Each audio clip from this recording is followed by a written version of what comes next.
अस्सलाम वालेकुम, होप सारे खैरियत से होंगे। जैसे कि आपको पता है कि ये हमारा तीसरा चैप्टर है अर्ली एमटीकैट प्रेप 2026 का, और आज जो चैप्टर हम डिस्कस करने लगे हैं that is cell structure and function. और इस चैप्टर में जो हमारे पास 2025 का एमटीकैट हुआ है उसके अकॉर्डिंग जो एमसीक्यूज़ की पार्टीशन है मैं आप लोगों को यहाँ पर बता देती हूँ कि जो यूएचएस है, यूएचएस में इस चैप्टर से कितने एमसीक्यूज़ आए हैं। हमारे पास 4 एमसीक्यूज़ आए हैं। इसी तरह से शहीद जुल्फ़िकार अली भुट्टो मेडिकल यूनिवर्सिटी से 6 आए हैं, ठीक है। और केएमयू से हमारे पास 7 एमसीक्यूज़ आए हैं, सिंध से 4 आए हैं, और बुलान मेडिकल यूनिवर्सिटी से भी आप लोगों को 4 एमसीक्यूज़ देखने को मिले। तो ये है हमारे पास एमसीक्यूज़ की पार्टीशन।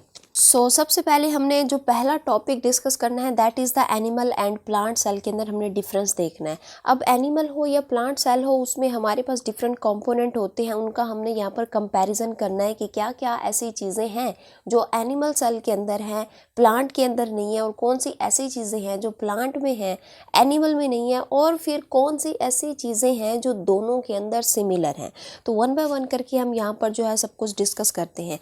सबसे पहले हम यहाँ पर देख लेते हैं कि सेल वॉल अगर हम यहाँ पर देखें एनिमल सेल के अंदर सेल वॉल तो नहीं होती, लेकिन उसकी आउटर कवरिंग ज़रूर मौजूद होती है जिसको हम क्या कहते हैं, जिसको हम कहते हैं प्लाज्मा मेम्ब्रेन। आप सबको पता है हमारी जो आउटर कवरिंग होती है उसको प्लाज्मा मेम्ब्रेन कहते हैं। अच्छा, प्लांट के अंदर जो है सेल वॉल प्रेजेंट होती है, समझ में आ गया। अच्छा, नेक्स्ट बात करते हैं हम क्लोरोप्लास्ट की, क्योंकि एनिमल को अगर हम देखें तो एनिमल क्या होते हैं, ये हेटेरोट्रॉफ होते हैं, ठीक है। जब ये हेटेरोट्रॉफ्स हैं तो इनके अंदर क्या क्लोरोप्लास्ट होगा, बिल्कुल भी नहीं होगा। क्लोरोप्लास्ट एक ऑर्गेनेली है जैसा कि आप सब जानते हैं जो कि फोटोसिंथेसिस करवाता है, तो एनिमल के अंदर तो क्लोरोप्लास्ट नहीं है, तो इसलिए ये क्या है, हेटेरोट्रॉफ है। प्लांट के अंदर यहाँ पर जो है वो क्लोरोप्लास्ट प्रेजेंट होता है, इसीलिए इसको हम क्या कहते हैं, ये ऑटोट्रॉफ है, अपनी फूड जो है वो खुद प्रिपेयर कर सकते हैं।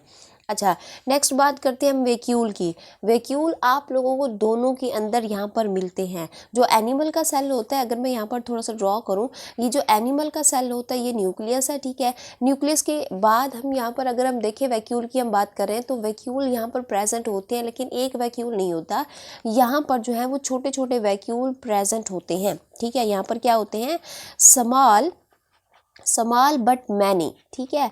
तो यहाँ पर आप लोगों को एक से ज़्यादा वैक्यूल देखने को मिलते हैं, लेकिन अगर हम प्लांट सेल की बात करें तो इनमें हमारे पास जो है वो एक ही वैक्यूल होता है और सेंट्रल वैक्यूल होता है, ठीक है। अगर मैं यहाँ पर थोड़ा सा ड्रॉ कर दूँ, ये देखिए ये एक प्लांट का सेल है और यहाँ पर आप लोगों को जो है वो क्या दिखेगा, ये एक वैक्यूल है और उसका जो हमारे पास क्या है, न्यूक्लियस यहाँ पर होता है, ठीक है। अब बात करते हैं न्यूक्लियस की, तो एनिमल सेल के अंदर भी न्यूक्लियस होता है, ठीक है ना। कहाँ पर होता है, सेंटर में होता है, ठीक है।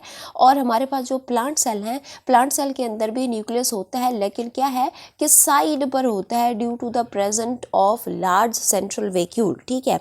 अब बात करते हैं किस चीज़ की, रिजर्व फूड की बात करते हैं। रिजर्व फूड का मतलब क्या है कि एनिमल हो या चाहे प्लांट हो, जो फूड वो क्या करता है, खाता है या अपने लिए कंज्यूम करता है, उसके बाद जो उसकी बॉडी में फूड बच जाती है उसको किस फॉर्म के अंदर यहाँ पर स्टोर किया जाता है, यानी कि स्टोर फूड के बारे में हमने बताना है। जो एनिमल सेल होते हैं, एनिमल सेल अपनी फूड जो है वो स्टोर करता है, मोस्टली किस फॉर्म के अंदर स्टोर करता है, ग्लाइकोजन की फॉर्म के अंदर यहाँ पर जो है वो स्टोर करता है। लेकिन प्लांट सेल की बात करें तो प्लांट सेल किस में करता है, स्टार्च के अंदर करता है, बेसिकली जो हमारा एक क्या है, एक पॉलीसेकेराइड है। सेंट्रियोल्स की बात करें तो सेंट्रियोल जो होते हैं ना वो एनिमल सेल के अंदर होते हैं, ठीक है ना, जो कि सेल डिवीजन के अंदर बहुत ज़्यादा हेल्पफुल होते हैं, और प्लांट सेल के अंदर ऐसा कोई भी हमारे पास सेंट्रियोल नहीं होते।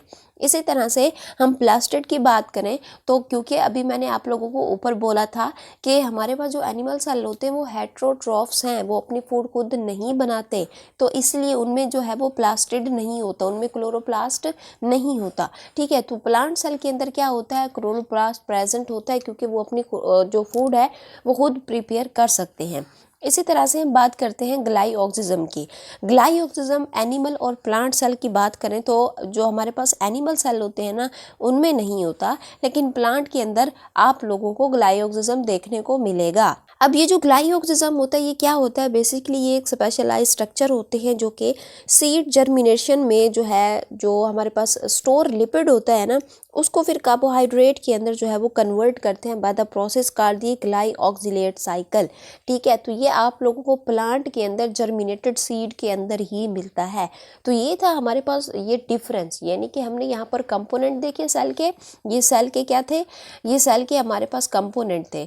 अब ये कंपोनेंट हमने यहाँ पर जो है वो क्या देखा, डिफरेंस देखा। अब हम यहाँ पर बात करते हैं सिमिलैरिटीज़ की, कि कौन कौन सी ऐसी चीज़ें हैं जो प्लांट के अंदर भी हैं और एनिमल सेल के अंदर भी हैं, हमें सिमिलर देखने को मिलती हैं। हमारे पास अगर हम बात करें सबसे पहले न्यूक्लियस की, ठीक है, तो न्यूक्लियस जो है आप लोगों को दोनों के अंदर देखने को मिलता है। नेक्स्ट बात करते हैं हम किस चीज़ की, माइटोकॉन्ड्रिया की। देखो भाई एनर्जी तो क्या है कि हर ऑर्गेनिज्म को चाहिए ना, प्लांट भी तो एक ऑर्गेनिज्म ही है। ठीक है, तो यहाँ पर क्या है कि माइटोकॉन्ड्रिया जो है ये दोनों के अंदर आप लोगों को देखने को मिलेगा। नेक्स्ट हम बात करते हैं किस चीज़ की, यहाँ पर हम बात करते हैं सेल मेम्ब्रेन की। मैंने यहाँ पर कहा था कि हमारा जो बॉडी होता है उसकी आउटर कवरिंग क्या होती है, सेल मेम्ब्रेन होती है। लेकिन अगर हम बात करते हैं प्लांट सेल की, तो उसकी आउटर कवरिंग जो है वो सेल वॉल है। लेकिन सेल वॉल के बाद यहाँ पर मैं दोबारा से अगर ड्रॉ करूँ, ये सपोज करो इसकी सेल वॉल है, सेल वॉल के बाद आप लोगों को यहाँ पर एक और कवरिंग मिलती है। इसको हम क्या कहते हैं, इसको हम कहते हैं प्लाज्मा मेम्ब्रेन, यानी कि सेल मेम्ब्रेन हम इसको कहते हैं। तो ये दोनों के अंदर यहाँ पर प्रेजेंट होती है। इसके अलावा यहाँ पर क्या प्रेजेंट होता है, गोल्जी अपरेटस भी आप लोगों को दोनों के अंदर देखने को मिलेगा। नेक्स्ट हम बात करते हैं किस चीज़ की, राइबोसोम की। ठीक है, तो राइबोसोम भी आप लोगों को दोनों के अंदर देखने को मिलता है। एंड लास्ट पे हमारे पास आता है एंडोप्लाज्मिक रेटिकुलम। ठीक है, तो ये भी आप लोगों को दोनों के अंदर देखने को मिलता है। तो ये था हमारे पास एनिमल और प्लांट सेल के अंदर डिफरेंस। अब यहाँ पर हम नेक्स्ट जो डिस्कस करने लगे हैं that is the prokaryote and the eukaryote के अंदर डिफरेंस पढ़ेंगे हम। अच्छा जी, यहाँ पर हमारे पास क्या है, यूकैरियोट है। यूकैरियोट अगर हम इस वर्ड को देखें ना, यू का मतलब क्या होता है, ट्रू। ठीक है, और हमारे पास ये जो वर्ड है ना कैरियोट, ये वर्ड कहाँ से निकला है, कैरियन से निकला है। इस कैरियन का मतलब क्या होता है, न्यूक्लियस। इसी तरह से अगर हम कैरियोट को देखें तो प्रो का मतलब क्या होता है, बिफोर। ठीक है, और जो कैरियोट वर्ड है किस चीज़ से निकला है, कैरियन से निकला है, जिसका मतलब क्या होता है, न्यूक्लियस। अगर हम यहाँ पर देखें न्यूक्लियस की हम बात करें तो हमारे पास यूकैरियोट ऐसे हमारे पास ऑर्गेनिज्म होते हैं जिनके अंदर क्या होता है, जिनके अंदर वेल डिफाइन आप लोगों को न्यूक्लियस देखने को मिलता है। लेकिन यहाँ पर आप लोगों को कोई भी वेल डिफाइन न्यूक्लियस देखने को नहीं मिलता। ठीक है, बात करें हम यहाँ पर नंबर ऑफ क्रोमोसोम की, तो नंबर ऑफ क्रोमोसोम यूकैरियोट के अंदर आप लोगों को कैसे देखने को मिलते हैं, मोर देन 1। ठीक है, यानी कि ये ऐसे ऑर्गेनिज्म है जिसके अंदर आप लोगों को जो है मोर देन 1 जो है वो क्रोमोसोम देखने को मिलेंगे। तो हम इनको क्या कह सकते हैं कि ये क्या होते हैं, ये डिप्लाइड होते हैं। ठीक है, इसी तरह से हम प्रोकैरियोट की बात करें तो इनमें जो नंबर ऑफ क्रोमोसोम है ना, ये क्या कितने दिख सकते हैं हमें, ये जो है वो 1 दिख सकते हैं। इसीलिए हम इसको क्या कह सकते हैं, ये हमारे पास क्या होते हैं, हैप्लाइड होते हैं। डिप्लाइड कौन से ऑर्गेनिज्म होते हैं, ऐसे ऑर्गेनिज्म जिनके अंदर आप लोगों को क्रोमोसोम की जो तादाद है वो पूरी मिलती है। और हैप्लाइड ऐसे ऑर्गेनिज्म को बोलते हैं जिनके अंदर क्रोमोसोम की जो तादाद होती है वो क्या होती है, हाफ होती है। अच्छा, अब हम यहाँ पर बात करते हैं सेल टाइप की। सेल टाइप की बात करें तो यूकैरियोट हमारे पास किस तरह के ऑर्गेनिज्म होते हैं, ये मल्टी सेलुलर होते हैं। आप सबको पता है ये क्या होते हैं, मल्टी सेलुलर होते हैं। लेकिन अगर हम बात करते हैं प्रोकैरियोट की तो ये क्या होते हैं, यूनी सेलुलर होते हैं। यानी कि ये एक सेल के ऊपर कंसिस्ट करते हैं और ये एक से ज़्यादा सेल के ऊपर कंसिस्ट करते हैं। अच्छा, जो यूनी सेलुलर होते हैं यानी कि जो प्रोकैरियोट होते हैं ना, अब प्रोकैरियोट की अगर आप बात करें तो उनकी लाइफ के अंदर एक ही सेल होता है और वो जो एक सेल होता है ना, उनकी सारी की सारी लाइफ की एक्टिविटीज़ को जनरेट करवा रहा होता है। ठीक है, अच्छा यहाँ पर अगर हम बात करते हैं डीएनए शेप की, तो हमारे पास जो यूकैरियोट होते हैं ना, तो यूकैरियोट का हमारे पास जो डीएनए होता है ना, आप लोगों को इस फॉर्म के अंदर मिलेगा। यानी कि आप लोगों को लीनियर फॉर्म के अंदर यूँ इस तरह से मिलता है। लेकिन जो हमारा प्रोकैरियोट होता है ना, उसका जो आप लोगों को डीएनए मिलता है वो किस फॉर्म में मिलता है, वो आप लोगों को मिलता है सर्कुलर फॉर्म के अंदर। ठीक है, समझ आ गया। अब अगर यहाँ पर मैं आप लोगों को एग्जाम्पल्स बता दूँ कि हमारे पास जो प्रोकैरियोट है या यूकैरियोट है, इनमें हमारे पास कौन कौन से ऑर्गेनिज्म आते हैं। वैसे तो बहुत सारे ऑर्गेनिज्म हैं, हम कुछ एग्जाम्पल देख लेते हैं। जैसे कि अगर हम बात करते हैं यूकैरियोट की, तो इनमें क्या आता है, इनमें आता है जी प्रोटोजोआन। ठीक है, यानी कि ये ऐसे ऑर्गेनिज्म होते हैं जो एनिमल लाइक होते हैं, ट्रूली एनिमल नहीं होते। ठीक है, इसी तरह से इनमें क्या आ जाते हैं, इनमें आ जाते हैं एनिमल। ठीक है, इसी तरह से इनमें क्या आ जाता है, इनमें आ जाता है फंजाई, और इनके अंदर आ जाते हैं क्या चीज़, प्लांट के सेल आ जाते हैं। तो ये इनकी एग्जाम्पल है। अगर हम यहाँ पर इनकी एग्जाम्पल को देख लें तो इनमें हमारे पास क्या आता है, इनमें हमारे पास आता है जी बैक्टीरिया। ठीक है, और हमारे पास क्या आता है जी आर्कीबैक्टीरिया। ठीक है, तो ये हमारे पास जो है वो इसके एग्जाम्पल्स हैं। अच्छा, नेक्स्ट अगर हम यहाँ पर देखें लाइसोसोम की बात करें तो लाइसोसोम आप लोगों को यूकैरियोट में देखने को मिलता है, लेकिन यहाँ पर प्रोकैरियोट के अंदर देखने को नहीं मिलता। अच्छा, लाइसोसोम का मेनली काम क्या होता है, डाइजेशन करवाना, क्योंकि इसके अंदर आप लोगों को यहाँ पर डिफरेंट जो एंजाइम है, डाइजेस्टिव एंजाइम, वो देखने को मिलते हैं। नेक्स्ट बात करते हैं हम पैरोक्सिज्म की। तो पैरोक्सिज्म जो है वो यूकैरियोट में होता है, प्रोकैरियोट के अंदर नहीं होता। इसी तरह से माइक्रोट्यूब्यूल्स की बात करें तो माइक्रोट्यूब्यूल्स आप लोगों को यहाँ पर देखने को मिलेंगे यूकैरियोट में, लेकिन यहाँ पर आप लोगों को जो है वो एब्सेंट देखने को मिलेंगे, या फिर जो है बहुत ही रेयर होंगे, और या तो फिर रेयर होंगे। ठीक है, अच्छा, एंडोप्लाज्मिक रेटिकुलम की बात करें तो आप लोगों को यूकैरियोट में देखने को मिलेगा, लेकिन प्रोकैरियोट में आप लोगों को नहीं देखने को मिलेगा। माइटोकॉन्ड्रिया भी आप लोगों को जो है देखने को मिलता है, ठीक है ना, यूकैरियोट में, लेकिन यहाँ पर जो है आप लोगों को देखने को नहीं मिलेगा। साइटोस्केलेटन की बात करें तो साइटोस्केलेटन यूकैरियोट में होता है, प्रोकैरियोट में नहीं होता। वैक्यूल अभी हम थोड़ा सा पीछे पढ़कर आए हैं कि एनिमल और प्लांट सेल के अंदर प्रेजेंट होता है, और एनिमल और प्लांट सेल क्या है, हमारे पास यूकैरियोट है। तो ये हमारे पास क्या है, यूकैरियोट के अंदर आप लोगों को वैक्यूल देखने को मिलता है, लेकिन आप लोगों को प्रोकैरियोट के अंदर भी देखने को मिलेगा। ठीक है, अब नेक्स्ट यहाँ पर देखिए कि हमारे पास राइबोसोम यूकैरियोट के अंदर भी है, प्रोकैरियोट के अंदर भी है, लेकिन थोड़ा बहुत डिफरेंस है कि हमारे पास जो यूकैरियोट का जो राइबोसोम है वो क्या होता है, वो 80S है। ठीक है, लेकिन यहाँ पर प्रोकैरियोट का कौन सा होता है, 70S होता है। इसी तरह से गोल्जी अपैरेटस की बात करें तो यूकैरियोट के अंदर होता है, प्रोकैरियोट के अंदर नहीं होता। क्लोरोप्लास्ट यूकैरियोट के अंदर आप लोगों को देखने को मिलेगा, क्योंकि ये जो हमारे पास प्लांट होते हैं वो क्या करते हैं, फोटोसिंथेसिस करते हैं। और यहाँ पर प्रोकैरियोट के अंदर भी यहाँ पर क्या होती है, फोटोसिंथेसिस होती है, क्योंकि कुछ बैक्टीरिया ऐसे होते हैं जो फोटोसिंथेसिस करवाते हैं, लेकिन उनमें एज सच क्लोरोप्लास्ट तो प्रेजेंट नहीं होता। लेकिन क्लोरोप्लास्ट के अंदर जो हमारे पास मॉलिक्यूल्स होते हैं, जिसको हम क्या कहते हैं, क्लोरोफिल, वो यहाँ पर ज़रूर प्रेजेंट होते हैं। यहाँ पर क्या प्रेजेंट होते हैं, क्लोरोफिल जो है वो कहाँ पर प्रेजेंट होते हैं, स्कैटर्ड फॉर्म के अंदर यहाँ पर होते हैं। ठीक है, अच्छा, सेल डिवीजन की बात करें तो इनमें जो सेल डिवीजन होती है ना हमारे पास यूकैरियोट के अंदर, तो वो माइटोसिस, ठीक है, माइटोसिस प्लस मियोसिस दोनों से होती है। ठीक है, लेकिन अगर हम बात करते हैं किस चीज़ की, प्रोकैरियोट की बात करते हैं, तो प्रोकैरियोट के अंदर जो हमारे पास डिवीजन होती है ना, मेनली वो किस चीज़ से होती है, वो होती है हमारे पास बाइनरी फिजन से। ठीक है, किस चीज़ से होती है, बाइनरी फिजन से हमारे पास जो है वो डिवीजन होती है। ऐसा उसमें माइटोसिस और मियोसिस का प्रोसेस नहीं होता। फ्लैजेला की बात करें तो फ्लैजेला यहाँ पर दोनों के अंदर यहाँ प्रेजेंट होता है, लेकिन डिफरेंस है। वो क्या डिफरेंस है कि जो हमारे पास यूकैरियोट का फ्लैजेला होता है ना, ये क्या होता है, ये होता है जी मेम्ब्रेन बाउंड। ठीक है, लेकिन जो आप लोगों को प्रोकैरियोट का मिलेगा वो क्या होता है, वो होता है जी नॉट मेम्ब्रेन बाउंड। ठीक है, नॉट मेम्ब्रेन बाउंड आप लोगों को यहाँ पर देखने को मिलता है। और जो हमारे पास फ्लैजेला यूकैरियोट का होता है ना, ये किस चीज़ से मिलके बना होता है, ये बना होता है जी माइक्रोट्यूब्यूल का। ठीक है, लेकिन जो हमारे पास प्रोकैरियोट का होता है ये किस चीज़ से मिलके बना होता है, ये बना होता है फ्लैजेलिन का।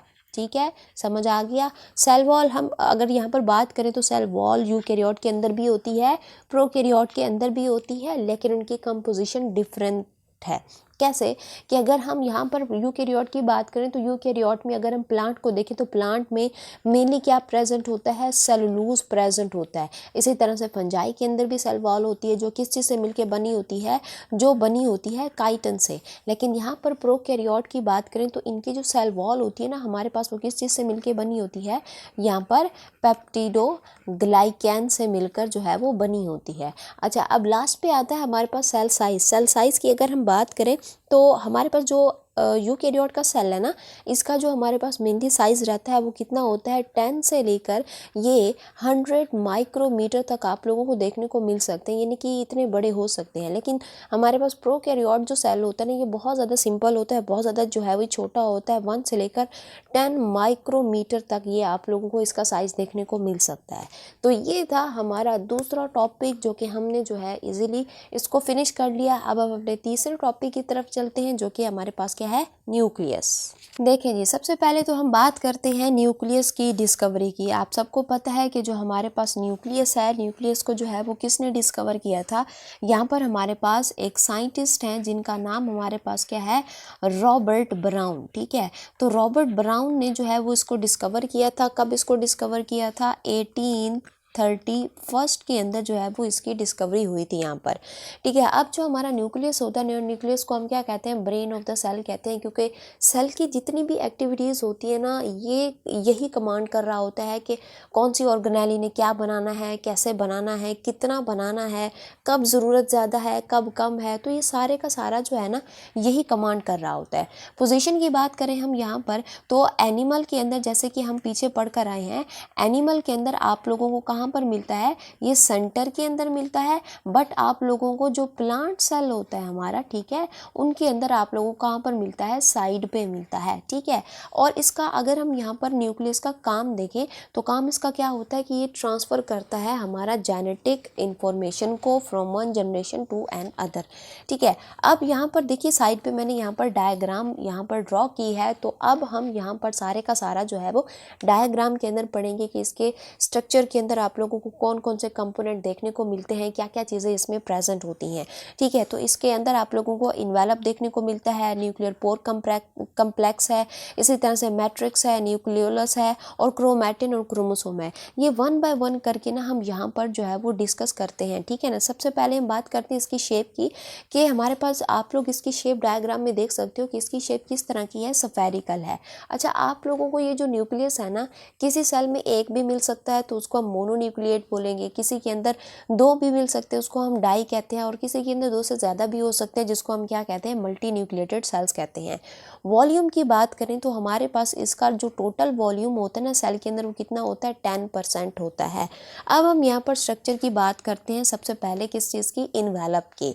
अच्छा, इन्वेलप क्या होता है हमारे पास, अगर हम यहाँ पर देखें, ये जो आप लोग 2 लाइंस ड्रॉ की हुई देख रहे हैं येलो कलर की, ठीक है ना, बेसिकली ये हमारे पास क्या है, ये हमारे पास हमारा क्या होता है, इन्वेलप है। ठीक है, अब अगर हम यहाँ पर इन्वेलप को देखें तो इन्वेलप जो है ये किस तरह का, ये डिसकॉन्टिन्यूस है। ये किस तरह का है, ये है जी डिसकॉन्टिन्यूस। ठीक है ना, अब ये डिसकॉन्टिन्यूस क्यों है, यहाँ पर आप लोग देखो कि यहाँ पर क्या प्रेजेंट है, आप लोगों को और तरह का जो है वो स्ट्रक्चर देखने को मिलता है, इसलिए ये क्या है कि ये डिसकॉन्टिन्यूस है। यूँ इस तरह से ये कॉन्टिन्यूस नहीं है, इसके अंदर कोई गैप जो है वो यहाँ पर अगर आप लोग देखो तो ये जो हमारे पास क्या है कि ये डिसकॉन्टिन्यूस है। अच्छा, अब ये इसका काम क्या होता है, ये जो हमारे पास इन्वेलप है, इन्वेलप का अगर हम यहाँ पर काम देखें तो इसका काम क्या होता है, इसका काम हमारे पास क्या होता है कि ये क्या करता है, ये करता है जी इनक्लोज न्यूक्लियर, ठीक है, न्यूक्लियर कंटेंट। आप लोग देख सकते हो कि इसके अंदर यहाँ पर आप लोगों को न्यूक्लियस का कंटेंट इनक्लोज किया हुआ मिलता है। अच्छा,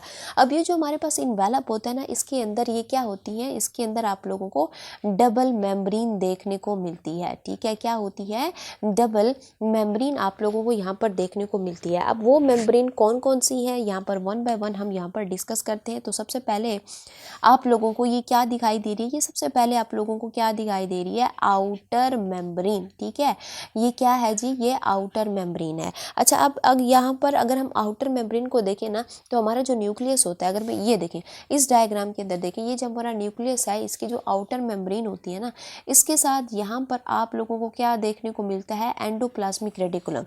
ये जो हमारे पास आउटर मेम्ब्रेन होती है, ये क्या होती है, ये कॉन्टिन्यूस होती है। ठीक है, ये क्या होती है, कॉन्टिन्यूस विद, ठीक है, कॉन्टिन्यूस विद ER, यानी कि एंडोप्लाज्मिक रेटिकुलम। अच्छा, अब यहाँ पर अगर हम देखें तो हमारे पास ये वाली जो लाइन होती है, ठीक है ना, ये वाली लाइन, इसको हम क्या कहते हैं, इसको हम कहते हैं इनर मेम्ब्रेन। ये हमारी क्या होती है, इनर मेम्ब्रेन है, किस चीज़ की, हमारे पास हमारे इन्वेलप के, ठीक है। तो अब यहाँ पर देखें तो हमारे पास जो इनर मेम्ब्रेन होती है ना, वो क्या है कि इसने क्या किया हुआ है, ये जो न्यूक्लियस के अंदर का सारा जो कंटेंट है उसको जो है वो इनक्लोज किया हुआ है। तो इसका काम क्या होता है, ये क्या करती है, ये करती है इनक्लोज न्यूक्लियर कंटेंट, ठीक है, इनसाइड कंटेंट। समझ आ गया कि हमारे पास आउटर मेम्ब्रेन क्या है और इनर मेम्ब्रेन क्या है। अब हमारे पास ये जो आउटर मेम्ब्रेन हो या चाहे हमारे पास इनर मेम्ब्रेन हो, इन दोनों के दरमियान में आप लोगों को यहाँ पर क्या देखने को मिलती है, ये वाली जो है आप लोगों को यहाँ पर जो है वो स्पेस देखने को मिलती है, ठीक है। ये हमारे पास क्या है जी, ये है जी हमारे पास स्पेस। इस स्पेस को हम क्या कहते हैं, इस स्पेस को हम कहते हैं पेरी न्यूक्लियर स्पेस, ठीक है। और इसकी अगर हम विड्थ देखें तो हमारे पास इसकी विड्थ कितनी होती है, ये अबाउट 10 से लेकर 15 माइक्रोमीटर तक इसकी आप लोगों को जो है वो विड्थ दिखाई देती है, ठीक है। समझ आ गया। अब हमारे पास जो आउटर मेम्ब्रेन हो या चाहे हमारे पास इनर मेम्ब्रेन हो, इन दोनों के दरमियान में आप लोगों को यहाँ पर क्या देखने को मिल रहे हैं, ये आप लोग देखिए, ये जो है आप लोगों को पोर देखने को मिल रहे हैं, ठीक है। ये क्या प्रेजेंट हैं, ये प्रेजेंट हैं जी पोर। ये जो आप लोग, मैंने कहा था ना कि जो हमारी इन्वेलप है वो डिसकंटिन्यूअस है। क्यों डिसकंटिन्यूअस है, क्योंकि यहाँ पर आप लोगों को क्या देखने को मिल रहे हैं, पोर देखने को मिल रहे हैं। अच्छा, अब ये जो पोर होते हैं ना, बेसिकली ये किस चीज़ से मिलके बने होते हैं, ये बने होते हैं एक प्रोटीन से, जिस प्रोटीन का नाम हमारे पास क्या है, इसको हम कहते हैं न्यूक्लियोपोरेंस। क्या कहते हैं, न्यूक्लियोपोरेंस इस प्रोटीन का नाम है हमारे पास। अच्छा, अब हमारे पास जो पोर होते हैं ना, पोर का बेसिक हमारे पास काम क्या होता है कि ये क्या कराते हैं, ये रेगुलेट कराते हैं, ठीक है। ये क्या कराते हैं, ये जी रेगुलेट कराते हैं, किस चीज़ को, regulate the passage of molecule, ठीक है, रेगुलेट पैसेज ऑफ मॉलिक्यूल। समझ आ गई। अच्छा, ये जो है ये स्मॉलर मॉलिक्यूल को तो इजीली आने जाने देंगे, लेकिन ये लार्जर मॉलिक्यूल को भी यहाँ पर आने देते हैं। जैसे कि अगर हम बात करते हैं प्रोटीन की, प्रोटीन में हमारे पास बहुत सारी प्रोटीन होती हैं, तो यहाँ पर जो हमारे पास हिस्टोन प्रोटीन होती है ना, उसको भी क्या करवाते हैं, एंटर एंड एग्जिट यहाँ से करवा सकते हैं। अच्छा, अब आप लोग यहाँ पर इन्वेलप को देखिए, तो जो हमारा इन्वेलप होता है ना, जब आप लोगों ने सेल डिवीजन पढ़ी थी, ठीक है ना, तो जो हमारा क्या होता है, प्रोफेज होता है। तो प्रोफेज के दौरान हमारे पास जो हमारा इन्वेलप होता है वो डिसअपियर हो जाता है, लेकिन फिर जब डॉटर सेल बन जाते हैं तो ये रीअपियर हो जाता है। अच्छा, अब यहाँ पर इस डायग्राम के अंदर देखिए कि हमारे पास जो हमारा न्यूक्लियस होता है ना, उसकी इनर साइड पर यहाँ पर, ठीक है, यहाँ पर आप लोगों को जो है एक और स्ट्रक्चर देखने को मिलता है। मैं यहाँ पर ड्रॉ कर रही हूँ, ठीक है, ये आप लोग देख सकते हो। इसको हम क्या कहते हैं, इसको जो है वो हम यहाँ पर बोलते हैं न्यूक्लियर लैमिना। इसको हम क्या कहते हैं, न्यूक्लियर लैमिना, ठीक है। अब ये न्यूक्लियर जो लैमिना होता है हमारे पास, ये क्या करता है, मेंटेन द न्यूक्लियर स्ट्रक्चर, ठीक है ना। तो ये हमारे पास जो है ये न्यूक्लियर लैमिना है। अब हम यहाँ पर पढ़ते हैं जो हमारा पोर है, ठीक है। ये जो हमारे न्यूक्लियस के अंदर जो पोर होते हैं ना, ये बेसिकली क्या बनाते हैं, न्यूक्लियर पोर कम्प्लेक्स बनाते हैं, ठीक है ना। अब हम यहाँ पर जो है इन कम्प्लेक्सेस को डिस्कस करते हैं, लेकिन कम्प्लेक्सेस को पढ़ाने से पहले अगर आप लोगों को समझ आ गई है तो प्लीज़ लाइक कर दें, अपना अच्छा सा फीडबैक भी दे दें और चैनल को भी लाजमी से सब्सक्राइब कर दें। अब यहाँ पर इस डायग्राम के अंदर देखिए, ये है हमारे पास जी न्यूक्लियर पोर कम्प्लेक्स। आप लोग इस डायग्राम के अंदर इजीली देख सकते हैं, मैं वन बाय वन करके आप लोगों को यहाँ पर समझा देती हूँ, ठीक है। तो इसके अंदर बेसिक हमारे पास कितने कम्प्लेक्स होते हैं, 4 कॉम्प्लेक्स होते हैं, ठीक है। अब बेसिक कितने कॉम्प्लेक्स होते हैं, 4 कॉम्प्लेक्स होते हैं। तो वन बाय वन करके देखते हैं। अच्छा, अब यहाँ पर देखिए कि अंदर आप लोगों को ये वाला जो आप लोग स्ट्रक्चर देख रहे हो, इसके अंदर, ठीक है, ये जो ग्रीन कलर के आप लोग ये स्ट्रक्चर देख रहे हो, बिल्कुल अंदर की तरफ जो है ये एम्बेडेड है। इसको हम क्या कहते हैं, इसको हम यहाँ पर बोलते हैं जी एनुलर सब यूनिट। क्या हम बोलते हैं इसको जी, इसको हम बोलते हैं एनुलर सब यूनिट, ठीक है ना। ये पहला हमारे पास जो है ये सब यूनिट है, याद रख लीजिएगा, पहला हमारे पास यूनिट है और ये पहला ही हमारे पास क्या होता है, कम्प्लेक्स है। ये जो हमारे पास एनुलर सब यूनिट होता है ना, बेसिकली इसने क्या किया हुआ है, इसने यहाँ पर जो है वो सराउंड किया हुआ है, किस चीज़ को सराउंड किया हुआ है, इनसाइड ठीक है ना, इनसाइड पोर, ठीक है ना। अब यहाँ पर देखिए ये जो हमारे पास ये ऑरेंज कलर के आप लोगों को यूँ इस तरह से कॉलम की फॉर्म में लाइक दिस, ठीक है ना, यूँ इस तरह से कॉलम की फॉर्म में जो आप लोगों को यहाँ पे पिलर्स दिखाई दे रहे हैं, ठीक है ना, इनको हम यहाँ पर क्या नाम देते हैं, इनको हम नाम देते हैं कॉलम सब यूनिट्स का। आप लोग यहाँ पर देखिए ये क्या है, ये यहाँ पर आप लोगों को जो दिख रहे हैं basically that is the column सब यूनिट, ठीक है ना। अब कॉलम सब यूनिट का काम क्या होता है कि ये क्या करते हैं, ये जो है ये हमारे पास जो है ये जो वॉल होती है किस चीज़ की, पोर कम्प्लेक्स की वॉल जो है ये क्या करते हैं, बनाते हैं। समझ आ गई, ये जो पिलर के फॉर्म में है ये हमारे पास क्या है, कॉलम सब यूनिट है, और ये हमारे पास दूसरा कम्प्लेक्स है। पहला कम्प्लेक्स हमारे पास एनुलर सब यूनिट था जो ग्रीन कलर के अंदर जो है एम्बेडेड थे, ठीक है, और जो हमारे पास क्या है पिलर की फॉर्म में है दैट इज़ अ कॉलम सब यूनिट जो कि वॉल बनाते हैं, ठीक है ना। अब बात करते हैं हमारे पास तीसरे कम्प्लेक्स की, ठीक है। तो तीसरा कम्प्लेक्स हमारे पास क्या होता है कि ये जो आप लोग ब्लू कलर के अंदर देख रहे हो, ये वाला जो स्ट्रक्चर आप लोग देख रहे हो, ये जो ब्लू कलर का स्ट्रक्चर आप लोग देख रहे हो पिलर्स के साथ आप लोगों को यहाँ पर दिखाई दे रहा है, ठीक है। इसको हम क्या कहते हैं, इसको हम कहते हैं ल्यूमिनल सब यूनिट, ठीक है। इसको हम क्या बोलते हैं, ल्यूमिनल सब यूनिट, इसको हम यहाँ पे नाम देते हैं। और ये हमारे पास तीसरा सब यूनिट है, ये कौन सा सब यूनिट है, तीसरा सब यूनिट है। और ये हमारे पास जो है ये क्या करते हैं, इनका काम क्या होता है, बेसिकली इनका काम होता है anchor the pore complex into nuclear envelope, ठीक है। आप लोग यहाँ पर देख रहे हो कि ये जो हमारे पास ल्यूमिनल सब यूनिट होते हैं ये कहाँ पर प्रेजेंट है, ये देख रहे हैं आप लोग, ये जो हमारे पास आउटर और इनर मेम्ब्रेन है उसके दरमियान में यहाँ पे मैश प्रेजेंट है, जिसको हम क्या कह रहे हैं, हम यहाँ पर ये जो हमारे पास ल्यूमिनल सब यूनिट है ये उसी मैश के अंदर आप लोगों को देखने को मिलते हैं। सो बेसिकली इसका काम क्या होता है, anchor the pore complex into the nuclear envelope, ठीक है। तो ये तीसरा कॉम्प्लेक्स है हमारे पास। अब जो हमारे पास आउटर और इनर मेम्ब्रेन होते हैं ना, उनमें आप लोगों को यहाँ पर कुछ रिंग लाइक स्ट्रक्चर दिखाई देंगे। ये ऊपर भी ये देखिए, मैं कलर चेंज कर लेती हूँ, ठीक है। आप लोग यहाँ पे देखिए ये वाला जो आप लोग स्ट्रक्चर देख रहे हो ये आप लोगों को रिंग लाइक जो स्ट्रक्चर है ये आप लोगों को आउटर मेम्ब्रेन के अंदर भी दिखाई दे रहे हैं, और यहाँ पर आप लोगों को जो है वो इनर मेम्ब्रेन के अंदर भी दिखाई दे रहे हैं, ठीक है ना। इनको हम क्या बोलते हैं, इनको हम यहाँ पर बोलते हैं रिंग सब यूनिट, ठीक है ना। ये हमारे पास क्या है जी, रिंग सब यूनिट है, ठीक है। और ये हमारे पास फोर्थ कम्प्लेक्स है। तो ये चार कम्प्लेक्स हमने यहाँ पर पढ़ लिए हैं, ठीक है ना। अच्छा, इस कम्प्लेक्सेस के साथ आप लोगों को यहाँ पर फिब्रिल्स भी निकले हुए दिखाई देते हैं जो कि तकरीबन 7 से 8 होते हैं। ये जो आप लोगों को रेड कलर में ये वाली लाइंस दिखाई दे रही हैं, ठीक है, ये रेड कलर की जो लाइंस दिखाई दे रही है बेसिकली ये 7 से 8 हमारे पास फिब्रिल निकले होते हैं, और फिर ये क्या बनाते हैं, ये इकट्ठे होकर आप लोगों के लिए न्यूक्लियर बास्केट बनाते हैं, ठीक है। तो ये था हमारे पास न्यूक्लियर पोर कम्प्लेक्स। होप कि अच्छे से आप लोगों को यहाँ पर समझ आ गया होगा। अब यहाँ पर हम डिस्कस कर लेते हैं मैट्रिक्स को। अच्छा, जो हमारे पास क्या होता है, न्यूक्लियस होता है। सपोज कर लो ये मेरे पास क्या है, न्यूक्लियस था, ठीक है, और ये उसका हमारे पास क्या है, ये एक और हमारे पास क्या है स्ट्रक्चर है जिसको हम अभी थोड़ा यहाँ पर डिस्कस करेंगे, ठीक है। अब यहाँ पर देखिए कि जो हमारे पास क्या है कि ये न्यूक्लियस है। अब न्यूक्लियस के अंदर ये वाला जो एरिया होता है, ठीक है ना, यहाँ पर क्या प्रेजेंट होता है, मैट्रिक्स प्रेजेंट होता है। और ये किस तरह का होता है, बेसिकली ये हमारे पास होता है जी सेमी फ्लूइड, ठीक है। ये किस तरह का होता है, सेमी फ्लूइड होता है हमारे पास, जिसको हम क्या कहते हैं, जिसको हम कहते हैं जी न्यूक्लियोप्लाज्म, जिसको हम क्या कहते हैं, न्यूक्लियोप्लाज्म, हम यहाँ पर इसको नाम देते हैं। अब ये जो हमारे पास न्यूक्लियोप्लाज्म होता है ना, न्यूक्लियोप्लाज्म के अंदर फिर आप लोगों को यहाँ पर कुछ और चीज़ें देखने को मिलती हैं, जैसे कि यहाँ पर आप लोगों को क्या देखने को मिलता है, यहाँ पर आप लोगों को देखने को मिलेगा न्यूक्लियोलस आप लोगों को देखने को मिलता है। इसी तरह से आप लोगों को और क्या देखने को मिलेगा, डीएनए आप लोगों को यहाँ पर देखने को मिलेगा, ठीक है। और इसके अलावा आप लोगों को यहाँ पर क्या देखने को मिल सकता है, यहाँ पर एंजाइम जो है वो आप लोगों को यहाँ पर देखने को मिल सकते हैं। तो ये है जी हमारे पास हमारे न्यूक्लियस का मैट्रिक्स।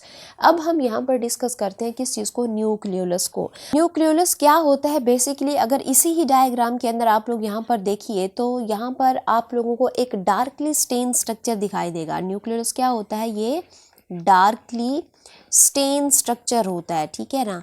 अच्छा, इसके अराउंड आप लोगों को कोई मेम्ब्रेन दिखाई नहीं देगी, तो ये बस हमारे पास क्या होता है, एक डार्कली स्टेन स्ट्रक्चर होता है, ठीक है ना।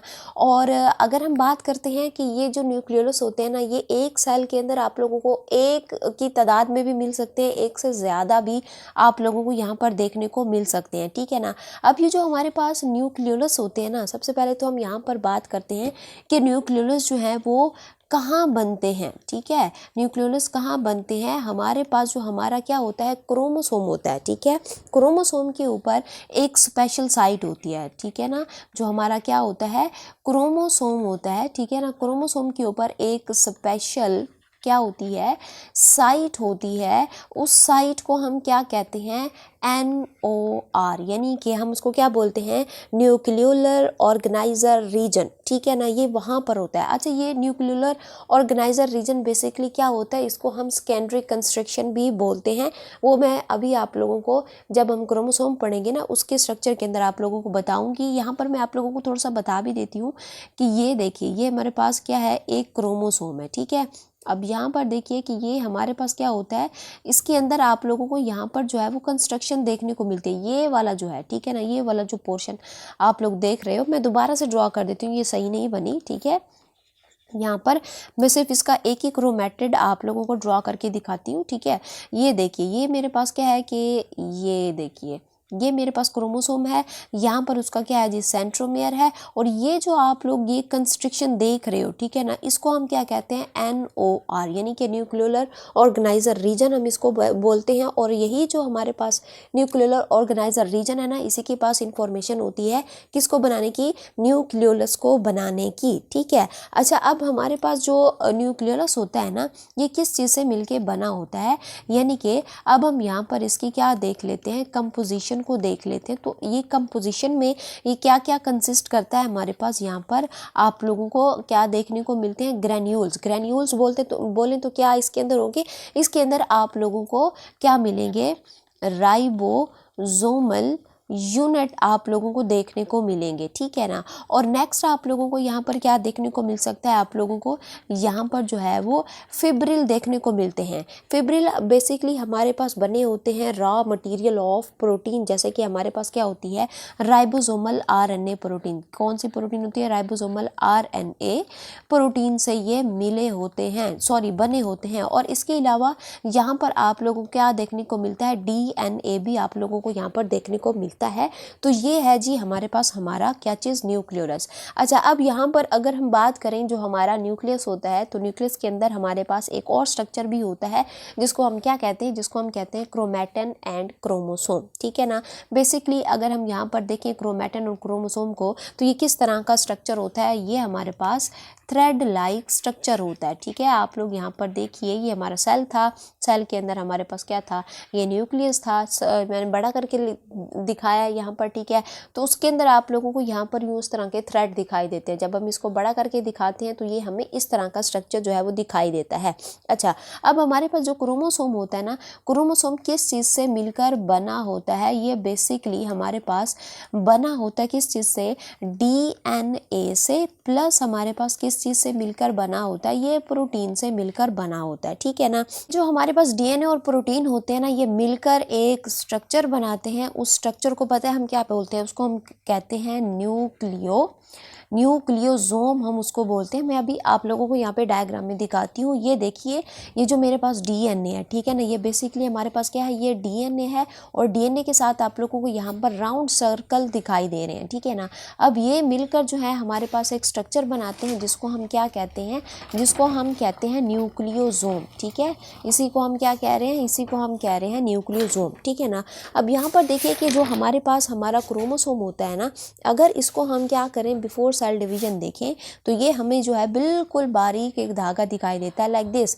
ये जो मैंने ऑरेंज कलर के अंदर ड्रॉ किया, बेसिकली हमारे पास क्या है, एक बारीक सा धागा है, ठीक है ना। बिफोर डिवीजन बात कर रहे हैं, बिफोर डिवीजन आप लोगों को एक पतला सा जो है वो धागा दिखाई देता है। इसी धागे को फिर हम क्या कहते हैं, इसी को हम कहते हैं क्रोमैटिन, ठीक है, क्रोमैटिन कहते हैं।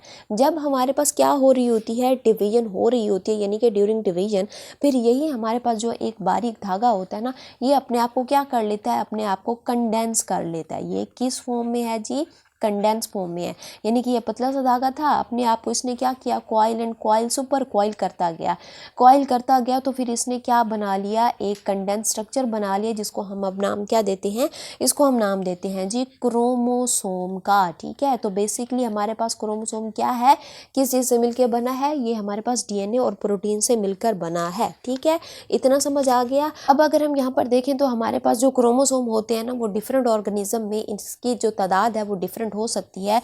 अगर हम अपनी बात करते हैं ह्यूमंस के अंदर, अगर हम यहाँ पर देखें तो ह्यूमन के अंदर आप लोगों को कितने क्रोमोसोम देखने को मिल सकते हैं, 46 क्रोमोसोम देखने को मिल सकते हैं। इसी तरह से जो एक चींटी होती है उसके अंदर आप लोगों को जो है वो 2 क्रोमोसोम देखने को मिल सकती हैं। और इसी तरह से हमारे पास जो इंडियन फर्न है, ठीक है, इंडियन फर्न है, उसके अंदर आप लोगों को जो है वो 1260 यानी कि 1260 क्रोमोसोम आप लोगों को उस एक स्पीशी के अंदर देखने को मिल सकते हैं। तो ये डिफरेंट ऑर्गेनिज्म में इनकी तादाद डिफरेंट हो सकती है। तो ये था हमारे पास हमारा न्यूक्लियस। अगर यहाँ तक किसी का कोई सवाल, किसी का कोई भी कन्फ्यूजन हो तो वो इजीली मुझसे कंफर्म कर सकते हैं। अब जो नेक्स्ट हम यहाँ पर डिस्कस करने लगे हैं, that is the endoplasmic reticulum. अब अगर हम यहाँ पे इस नाम को देखें ना, एंडोप्लाज्मिक रेटिकुलम 3 वर्ड का कॉम्बिनेशन है। ये जो हमारे पास वर्ड है ना, एंडो का मतलब क्या होता है, एंडो का मतलब होता है इनसाइड, ठीक है ना। और प्लाज्मिक का मतलब क्या होता है, प्लाज्मिक का मतलब होता है साइटोप्लाज्म। और रेटिकुलम किसको बोलते हैं, रेटिकुलम बोलते हैं नेटवर्क को। तो अब अगर हम यहाँ पर इन तीनों वर्ड को कंबाइन करके इसको डिफाइन करें तो हम क्या कहते हैं कि साइटोप्लाज्म के अंदर क्या प्रेजेंट होते हैं, नेटवर्क्स प्रेजेंट होते हैं, जिसको हम क्या कहते हैं, एंडोप्लाज्मिक रेटिकुलम। अब ये नेटवर्क जो होते हैं किस तरह के होते हैं, ये होते हैं जी फ्लैटेंड, ठीक है ना। किस फॉर्म में होते हैं, फ्लैटेंड सैक्स के फॉर्म में होते हैं, जो कि आपस में क्या होते हैं, कनेक्टेड होते हैं। और इन्होंने क्या बनाई होती हैं, ट्यूब्स बनाई होती हैं। और इनसे फिर क्या बनता है, एक सिस्टम जो है वो एक बन रहा होता है और ये एक्सटेंड करता है थ्रू आउट आवर साइटोप्लाज्म। ये देखिए, ये हमारे पास हमारा क्या है, ये है जी हमारे पास हमारा न्यूक्लियस, ठीक है। तो ये न्यूक्लियस से स्टार्ट करके हमारे साइटोप्लाज्म के अंदर से हो करना हमारे सेल मेम्ब्रेन तक जो है वो गए होते हैं। ठीक है, समझ आ गया आप लोगों को। अच्छा, अब यहाँ पर अगर हम देखें तो हमारे पास जो हमारा एंडोप्लाज्मिक रेटिकुलम है, अगर मैं यहाँ पर उसका एक जो है वो सैक बनाऊँ, ठीक है, ये वाली जो, ठीक है, सपोज कर लें ये हमारे पास क्या है, ये एक सैक है।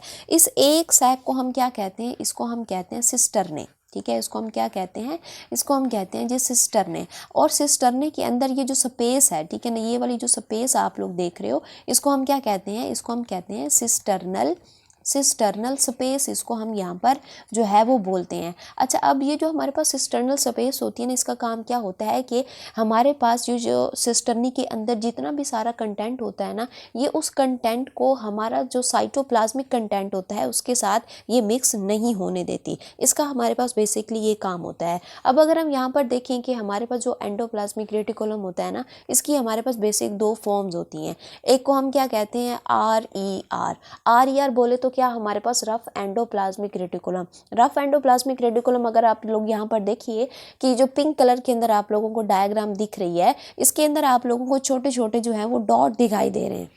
तो इन डॉट की वजह से यहाँ पर इनका जो अपीयरेंस है वो किस तरह का दिख रहा है, रफ दिख रहा है। अब ये जो हमारे पास ये डॉट होते हैं, बेसिकली ये क्या होते हैं, ये हमारे पास हमारा क्या होता है, राइबोसोम होता है। तो राइबोसोम प्लस हमारे पास जो एंडोप्लाज्मिक रेटिकुलम होता है, ये मिलकर क्या बनाते हैं, रफ एंडोप्लाज्मिक रेटिकुलम बनाते हैं। दूसरा हमारे पास आप लोग ये वाला जो पोर्शन देख रहे हो, ठीक है ना, इसके ऊपर आप लोगों को कोई भी किसी किस्म के आप लोगों को यहाँ पर जो है वो ग्रेन्यूल्स देखने को नहीं मिलेंगे। इसको हम क्या कहते हैं, इसको हम कहते हैं SER, यानी कि ये हमारे पास क्या है, स्मूथ एंडोप्लाज्मिक रेटिकुलम है, जिसके अंदर सिर्फ और सिर्फ आप लोगों को क्या देखने को मिलता है, एंडोप्लाज्मिक रेटिकुलम देखने को मिलता है। अब हमारे पास इधर के रफ एंडोप्लाज्मिक रेटिकुलम हो या चाहे हमारे पास स्मूथ एंडोप्लाज्मिक रेटिकुलम हो, इन दोनों का जो है वो अपना अपना यहाँ पर फंक्शन होता है।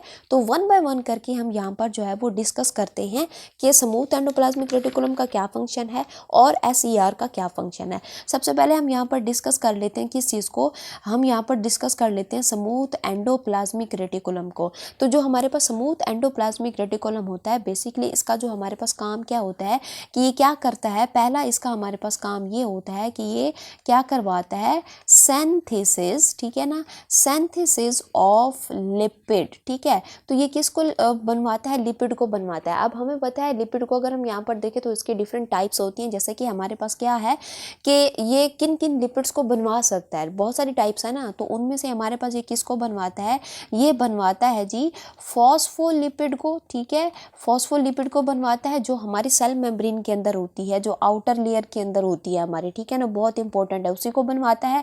सेकेंडली किसको बनवाता है, ये स्टीरॉइड को बनवाता है। एंड थर्ड हमारे पास ये कौन सी लिपिड को बनवाता है, ये बनवाता है जी कोलेस्टेरोल के अंदर, ठीक है, सॉरी कोलेस्ट्रॉल को बनवाता है। तो कोलेस्ट्रॉल भी कहाँ होती है, हमारी सेल मेम्ब्रेन के अंदर थोड़ा बहुत इसका कंट्रीब्यूशन होता है। तो ये हमारे पास क्या है कि SCR जो है इसका पहला काम क्या होता है कि ये लिपिड को बनवाता है।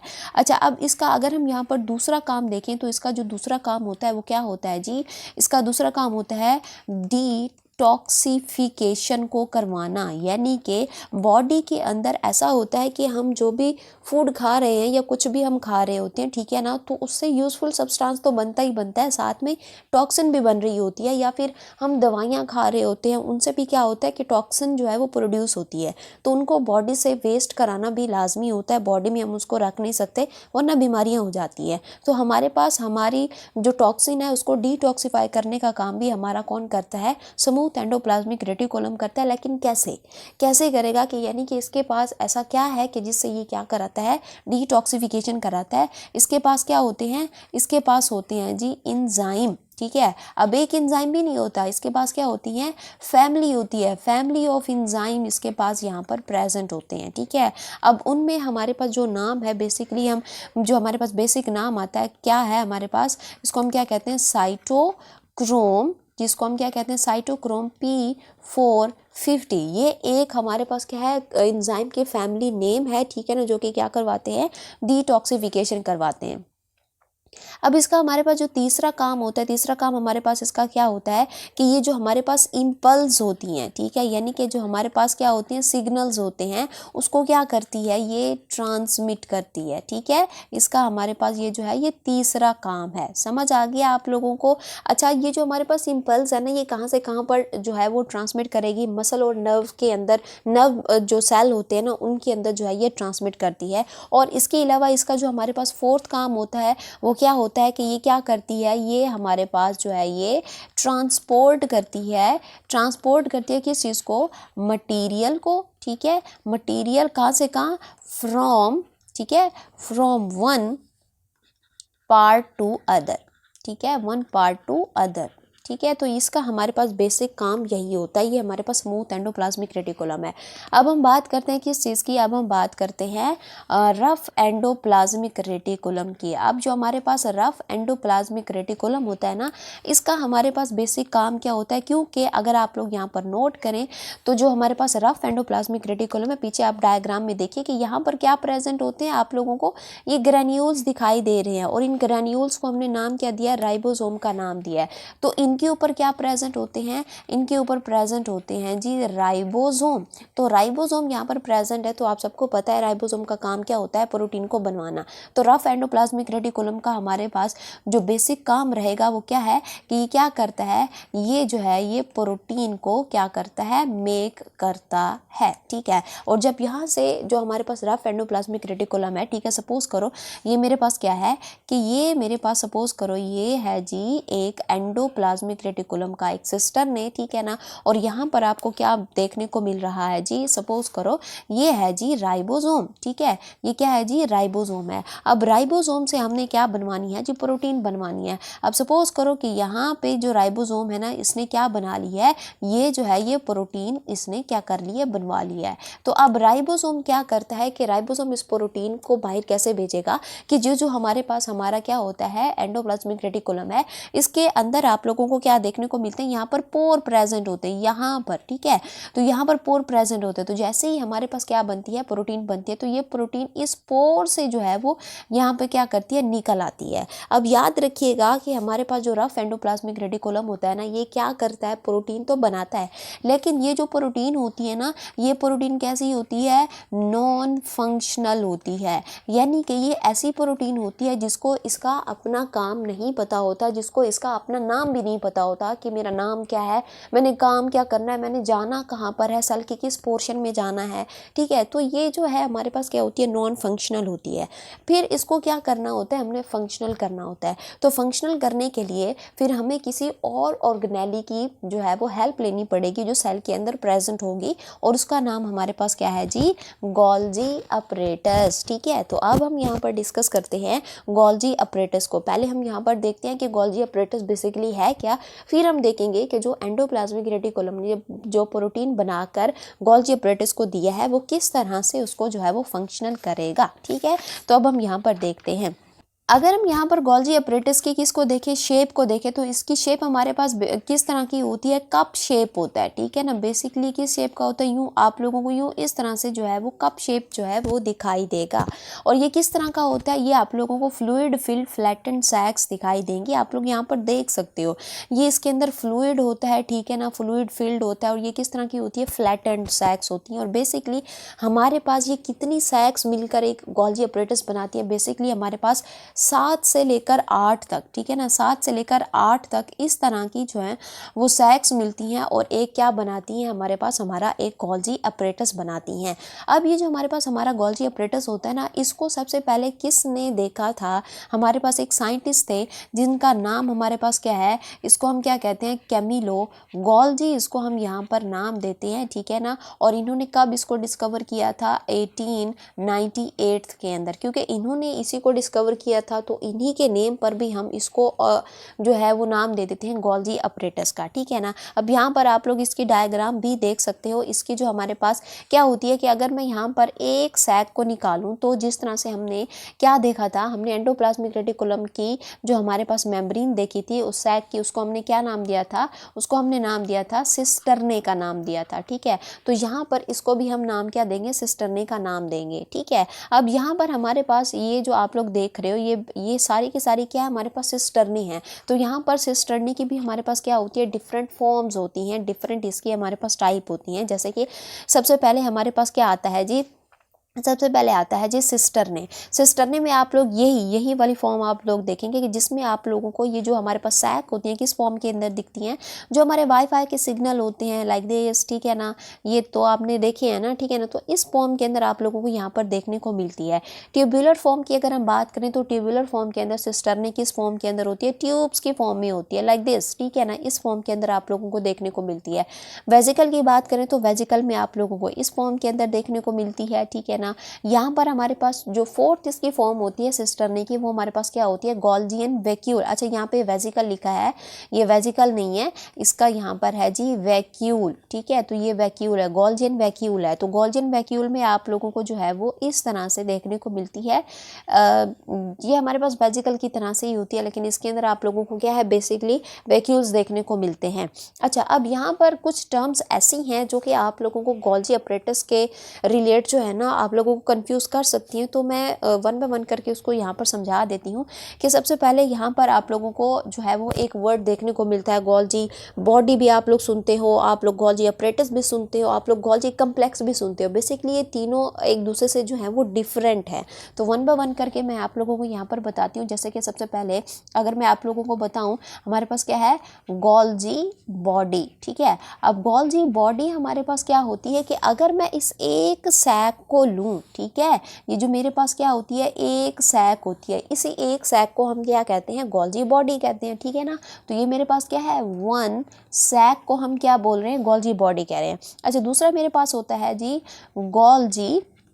गोल्जी अपरेटस, ठीक है। इसको हम क्या कहते हैं, गोल्जी अपरेटस क्या होता है कि अगर ये जो हमारे पास क्या होती है, एक सिस्टरने है, ठीक है ना।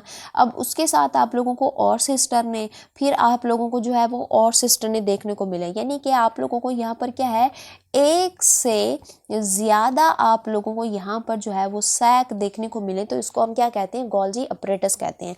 फिर हमारे पास आता है जी क्या चीज़, गोल्जी कॉम्प्लेक्स, ठीक है ना। अब गोल्जी कॉम्प्लेक्स हमारे पास क्या होता है कि हमारे पास ये क्या है, ये गोल्जी अपरेटस, ठीक है, ये क्या है जी, गोल्जी अपरेटस प्लस आप लोगों को साथ में क्या मिलता है, वेजिकल। अब गोल्जी अपरेटस क्या है, ये वाला जो स्ट्रक्चर आप लोग देख रहे हो, ठीक है, तो ये गोल्जी अपरेटस आप लोगों को साथ में और क्या मिलेगा, वेजिकल। तो ये जो दोनों आप लोग देख रहे हो, तो इसको हम क्या कहते हैं, गोल्जी कॉम्प्लेक्स कहते हैं। समझ आ गया ये टर्म्स आपको कि गोल्जी बॉडी क्या है, सिर्फ एक हमारे पास उसकी सैक होगी, गोल्जी अपरेटस क्या है, बहुत सारी सैक्स होंगी, गोल्जी कॉम्प्लेक्स क्या है, बहुत सारी सैक्स प्लस आप लोगों को साथ में वेजिकल देखने को मिलता है, तो इसको हम क्या कहते हैं, हम इसको कहते हैं गोल्जी कॉम्प्लेक्स। अच्छा, अब यहाँ पर आप लोगों को जो है ना, गोल्जी अपरेटस के अंदर जो एक सैक है ना, उसके आप लोगों को यहाँ पर डिफरेंट फेसेस देखने को मिल सकते हैं, जैसे कि यहाँ पर मैंने एक ड्रॉ किया हुआ है, ठीक है ना, इसी डायग्राम के अंदर मैं आपको समझा देती हूँ, ठीक है। अब आप लोग यहाँ पर देखिए कि ये थोड़ा सा क्या है, कुर्व है, ठीक है, कुर्व है, और इसी को हम नाम क्या देते हैं, इसको हम नाम यहाँ पर देते हैं ट्रांस फेज, ठीक है। ये हमारे पास कौन सा फेज होता है, ये है जी हमारे पास ट्रांस फेज है। अच्छा, अब अगर आप लोग यहाँ पर देखो तो आप लोगों ने फिजिक्स के अंदर जो है वो लेंसेज पढ़े होंगे, ठीक है ना। एक हमारे पास क्या होता है, एक हमारे पास कन्वेक्स लेंस होता है और दूसरा हमारे पास क्या होता है, कनकेव लेंस होता है। अब अगर यहाँ पर देखो तो इसकी हमारे पास ये जो मेम्ब्रेन है ना, ठीक है ना, इसकी मेम्ब्रेन क्या है कि इस कनकेव की तरह से जो है वो अंदर की तरफ धसी हुई है, तो ये किस तरह का है, हमारे पास किस फॉर्म के अंदर है, कनकेव फॉर्म के अंदर है। या फिर हम इसको जो है वो एक दूसरा नाम भी देते हैं, ये जो हमारे पास ट्रांस फेज है, ट्रांस फेज के अलावा हम इसको क्या नाम देते हैं, हम इसको नाम देते हैं मैच्योरिंग फेज का, हम इसको नाम देते हैं। अच्छा, अब ये जो हमारे पास क्या होता है कि ये जो हमारे पास ट्रांस फेज होता है ना, ये जो ट्रांस फेज होता है बेसिकली ये क्या होता है, जो हमारा क्या होता है, ये जो हमारा ई आर होता है, ठीक है ना, ये ई आर से क्या होता है, ये दूर होता है। समझ आ गया, जो हमारा ट्रांस फेज है ये ई आर से दूर होता है। अब इस फेज को देखो तो इस फेज को हम क्या कहते हैं, ये हमारे पास दूसरा फेज है, इस फेज को हम क्या कहते हैं, सिज फेज कहते हैं। सिज फेज किस तरह से आप लोगों को दिखेगा, ये आप लोगों को दिखता है कन्वेक्स की तरह से, ठीक है। ये जो आप लोग देख रहे हो, ठीक है ना, किस फॉर्म के अंदर है, ये है जी आप लोग कन्वेक्स फॉर्म के अंदर इसको देख रहे हो, ठीक है ना। और इसका हमारे पास दूसरा नाम है, जैसे कि हमारे पास ट्रांस फेज का नाम था मैच्योरिंग फेज, यहाँ पर हमारे पास सिज फेज का दूसरा नाम हमारे पास क्या है जी, फॉर्मिंग फेज, ठीक है। इसका दूसरा नाम हमारे पास क्या आता है जी, फॉर्मिंग फेज, हम इसको यहाँ पर बोलते हैं। अब हमारे पास ये जो सिज फेज होता है ना, ये क्या होता है, ये ई आर के आप लोगों को कहाँ पे मिलता है, ये करीब मिलता है। समझ आ गया, ठीक है। ये हमारे पास इसके दो फेजेस हैं। अब हम यहाँ पर इसका डिस्कस करते हैं function of the Golgi apparatus. क्या फंक्शन मैंने बताया था कि जो हमारे पास हमारा ई आर है, ये है जी हमारा क्या चीज़, न्यूक्लियस, और ये है हमारा क्या चीज़, एंडोप्लाज्मिक रेटिकुलम। यहाँ पर आपको जो है वो क्या दिखाई देंगे, रफ एंडोप्लाज्मिक रेटिकुलम दिखाई देगा, ठीक है ना। साथ में आपको क्या दिखाई देगा, स्मूथ एंडोप्लाज्मिक रेटिकुलम दिखाई देगा। तो यहाँ से हमारे पास क्या होता है कि जो ई आर होता है ये क्या करता है कि एक वेसिकल के फॉर्म में जो प्रोटीन होती है ना, अपने अंदर यहाँ से बनाकर क्या कर लेता है, यहाँ से सेक्रेट कर लेता है, ठीक है। और इसके अंदर अब क्या प्रेजेंट है, यहाँ पर प्रोटीन तो है, ठीक है, प्रोटीन है, लेकिन ये प्रोटीन किस तरह की है, ये नॉन फंक्शनल प्रोटीन है। अब इसको फंक्शनल करने के लिए हमने गोल्जी अपरेटस की हेल्प लेनी है। अब हमारे पास जो गोल्जी अपरेटस होता है ना, इस नॉन फंक्शनल प्रोटीन को क्या करता है, यहाँ पर इसकी जो है वो क्या कर देता है, मॉडिफिकेशन करता है। अब मॉडिफिकेशन किस तरह से करेगा कि ये मॉडिफिकेशन में 3 स्टेप्स को करेगा। कौन कौन से 3 स्टेप्स करेगा, जैसे कि यहाँ पर सबसे पहले जो प्रोटीन होगी उसकी क्या कर देगा, पैकिंग कर देगा। सेकेंड इसका स्टेप क्या होगा, यहाँ पर ये इसकी प्रोसेसिंग कर देगा। और थर्ड इसका स्टेप हमारे पास क्या होगा कि उसको जो है वो क्या कर देगा, सेक्रीट कर देगा। तो ये 3 प्रोसेस करेगा इसकी मॉडिफिकेशन में। अब मॉडिफिकेशन में हमारे पास जो पहला स्टेप है that is the packing. Packing कैसे करेगा कि यहाँ पर देखिए कि जो प्रोटीन जहाँ पर वेजिकल की फॉर्म में आया है सबसे पहले, तो ये क्या करेगा कि ये जो वेजिकल है, वेजिकल क्या करेगा कि इसके अंदर जो प्रोटीन है इसकी जो हमारे पास वेसिकल की जो मेम्ब्रेन होगी ना, मेम्ब्रेन हमारे पास ये जो गोल्जी की हमारे पास क्या है, ये हमारे पास सिस्टरनी है, ठीक है ना। इसकी वॉल के साथ क्या कर लेगा, ये इसकी वॉल के साथ अपनी जो हमारे पास क्या होगी, इस वेसिकल की जो मेम्ब्रेन होगी उसको फ्यूज़ कर देगा। जैसे ही फ्यूज़ करेगा तो फ्यूज़ करने के बाद इसके अंदर का जितना भी हमारे पास यहाँ पर प्रोटीन का मटीरियल होगा, ठीक है ना, जो प्रोटीन होगी वो सारी की सारी यहाँ पर जो है वो आ जाएगी, ठीक है। अब इस प्रोटीन को, ठीक है ना, ये जो प्रोटीन होगी ना इसके अंदर, यहाँ पर इसके अंदर क्या प्रेजेंट होगी, प्रोटीन जो होगी ना वो लीनियर फॉर्म के अंदर आप लोगों को यूं इस तरह से मिलेगी। किस फॉर्म के अंदर होगी, लीनियर फॉर्म के अंदर होगी। क्या होगी भाई, लीनियर फॉर्म के अंदर होगी, यानी कि यूं इस तरह से आप लोगों को एक लाइन के अंदर देखने को मिलेगी। फिर हमारे पास ये जो हमारा गोल्जी अपरेटस है क्या करेगा, गोल्जी अपरेटस इसकी पैकिंग करेगा। पैकिंग कैसे करेगा भाई, पैकिंग इस तरह से करेगा कि ये जो हमारे पास हमारी लीनियर फॉर्म के अंदर प्रोटीन है ना, इसकी क्या कर देगा, इसकी यहाँ पर कर देगा जी फोल्डिंग, ठीक है। इसकी जब यहाँ पर फोल्डिंग करेगा तो ये फोल्ड होकर यूँ इस तरह का जो है वो स्ट्रक्चर बनाएगी। तो यहाँ पर ये क्या कर देगा, यहाँ पर इसकी जो है क्या कर दी जाएगी, फोल्डिंग कर दी जाएगी। तो जैसे ही इसकी जो है वो फोल्डिंग यहाँ पर होगी तो अब हम इसको क्या कहेंगे कि ये हमारे पास क्या हो गई है, ये हमारे पास यहाँ पर इसको जो है वो पैक कर दिया गया है, ठीक है। तो ये पहला स्टेप हमारे पास हुआ फिनिश। अब दूसरा स्टेप है हमारे पास, and that is the processing, ठीक है। दूसरा स्टेप हमारे पास क्या है जी, वो है जी हमारे पास प्रोसेसिंग। प्रोसेसिंग में हमारे पास क्या होगा कि प्रोसेसिंग में हमारे पास जो हमारे पास प्रोटीन फोल्डिंग में बनी है इसके साथ हम कुछ ना कुछ जो है वो कोई ना कोई हम मॉलिक्यूल जो है वो ऐड कर देंगे, ठीक है। अब इसके साथ हमने क्या ऐड करना है, सबसे पहले अगर हम यहाँ पर देखें कि ये हमारे पास प्रोटीन है, प्रोटीन के साथ अगर हम यहाँ पर क्या अटैच कर देंगे, ग्लूकोज अटैच कर देंगे तो वो हमारे पास क्या बन जाएगा, हमारे पास बन जाएगा ग्लाइको प्रोटीन, हमारे पास जो है वो बन जाएगा। और जो हमारे पास प्रोसेस होगा, जिस प्रोसेस के थ्रू हमने जो है क्या किया है कि प्रोटीन के साथ हमने ग्लूकोज को ऐड किया है, इस प्रोसेस को हम क्या कहेंगे, इसको हम बोलेंगे ग्लाइकोजिलेशन, ठीक है। आप लोगों ने सुना होगा कि ग्लाइकोजिलेशन क्या है, कि ऐसा प्रोसेस जिसमें हम प्रोटीन के साथ ग्लूकोज को क्या करते हैं, ऐड करते हैं, ठीक है। इसको हम क्या कहते हैं, इसको हम कहते हैं ग्लाइकोजिलेशन। फिर हमारे पास दूसरा क्या है कि अगर हम इसी प्रोटीन के साथ किसको अटैच कर दें, लिपिड को अटैच कर दें, तो वो हमारे पास जो मॉलिक्यूल बनेगा उसको हम क्या कहते हैं, उसको हम कहते हैं ग्लाइकोलिपिड कहते हैं। और जिस प्रोसेस के थ्रू हमने यहाँ पर जो है वो इसको ऐड करवाया है उसको हम क्या कहते हैं, उसको हम कहते हैं ग्लाइकोजिडेशन, ठीक है। अब ग्लाइकोजिलेशन और ग्लाइकोजिडेशन के अंदर आप लोगों को यहाँ पर फ़र्क जो है पता होना चाहिए। ग्लाइकोजिडेशन, ठीक है, TION। अच्छा, अब ये यहाँ पर जो है हमने इसके अंदर दूसरे सब्सटेंस ऐड किया तो अब हमारे पास ये क्या बन गई, हमारे पास इसकी प्रोसेसिंग भी यहाँ पर हो गई। तो अब यहाँ पर 2 स्टेप हुए फिनिश, और यहाँ तक हमारे पास अब जो प्रोटीन होगी ना इसको शेप भी मिल गई होगी और इसको यहाँ पर पता भी चल गया होगा कि मैंने जो है वो कौन सा फंक्शन करना है, यानी कि इसको अब ये फंक्शन भी मिल गया होगा, यानी कि ये फंक्शनल हो चुकी होगी, क्योंकि इसके साथ हमने जो है वो क्या ऐड कर दी है, हमने यहाँ पर इसके साथ एक्स्ट्रा मॉलिक्यूल जो है वो ऐड कर दिए हैं। तो अब यहाँ पर इसकी क्या हो गई, प्रोसेसिंग हो गई।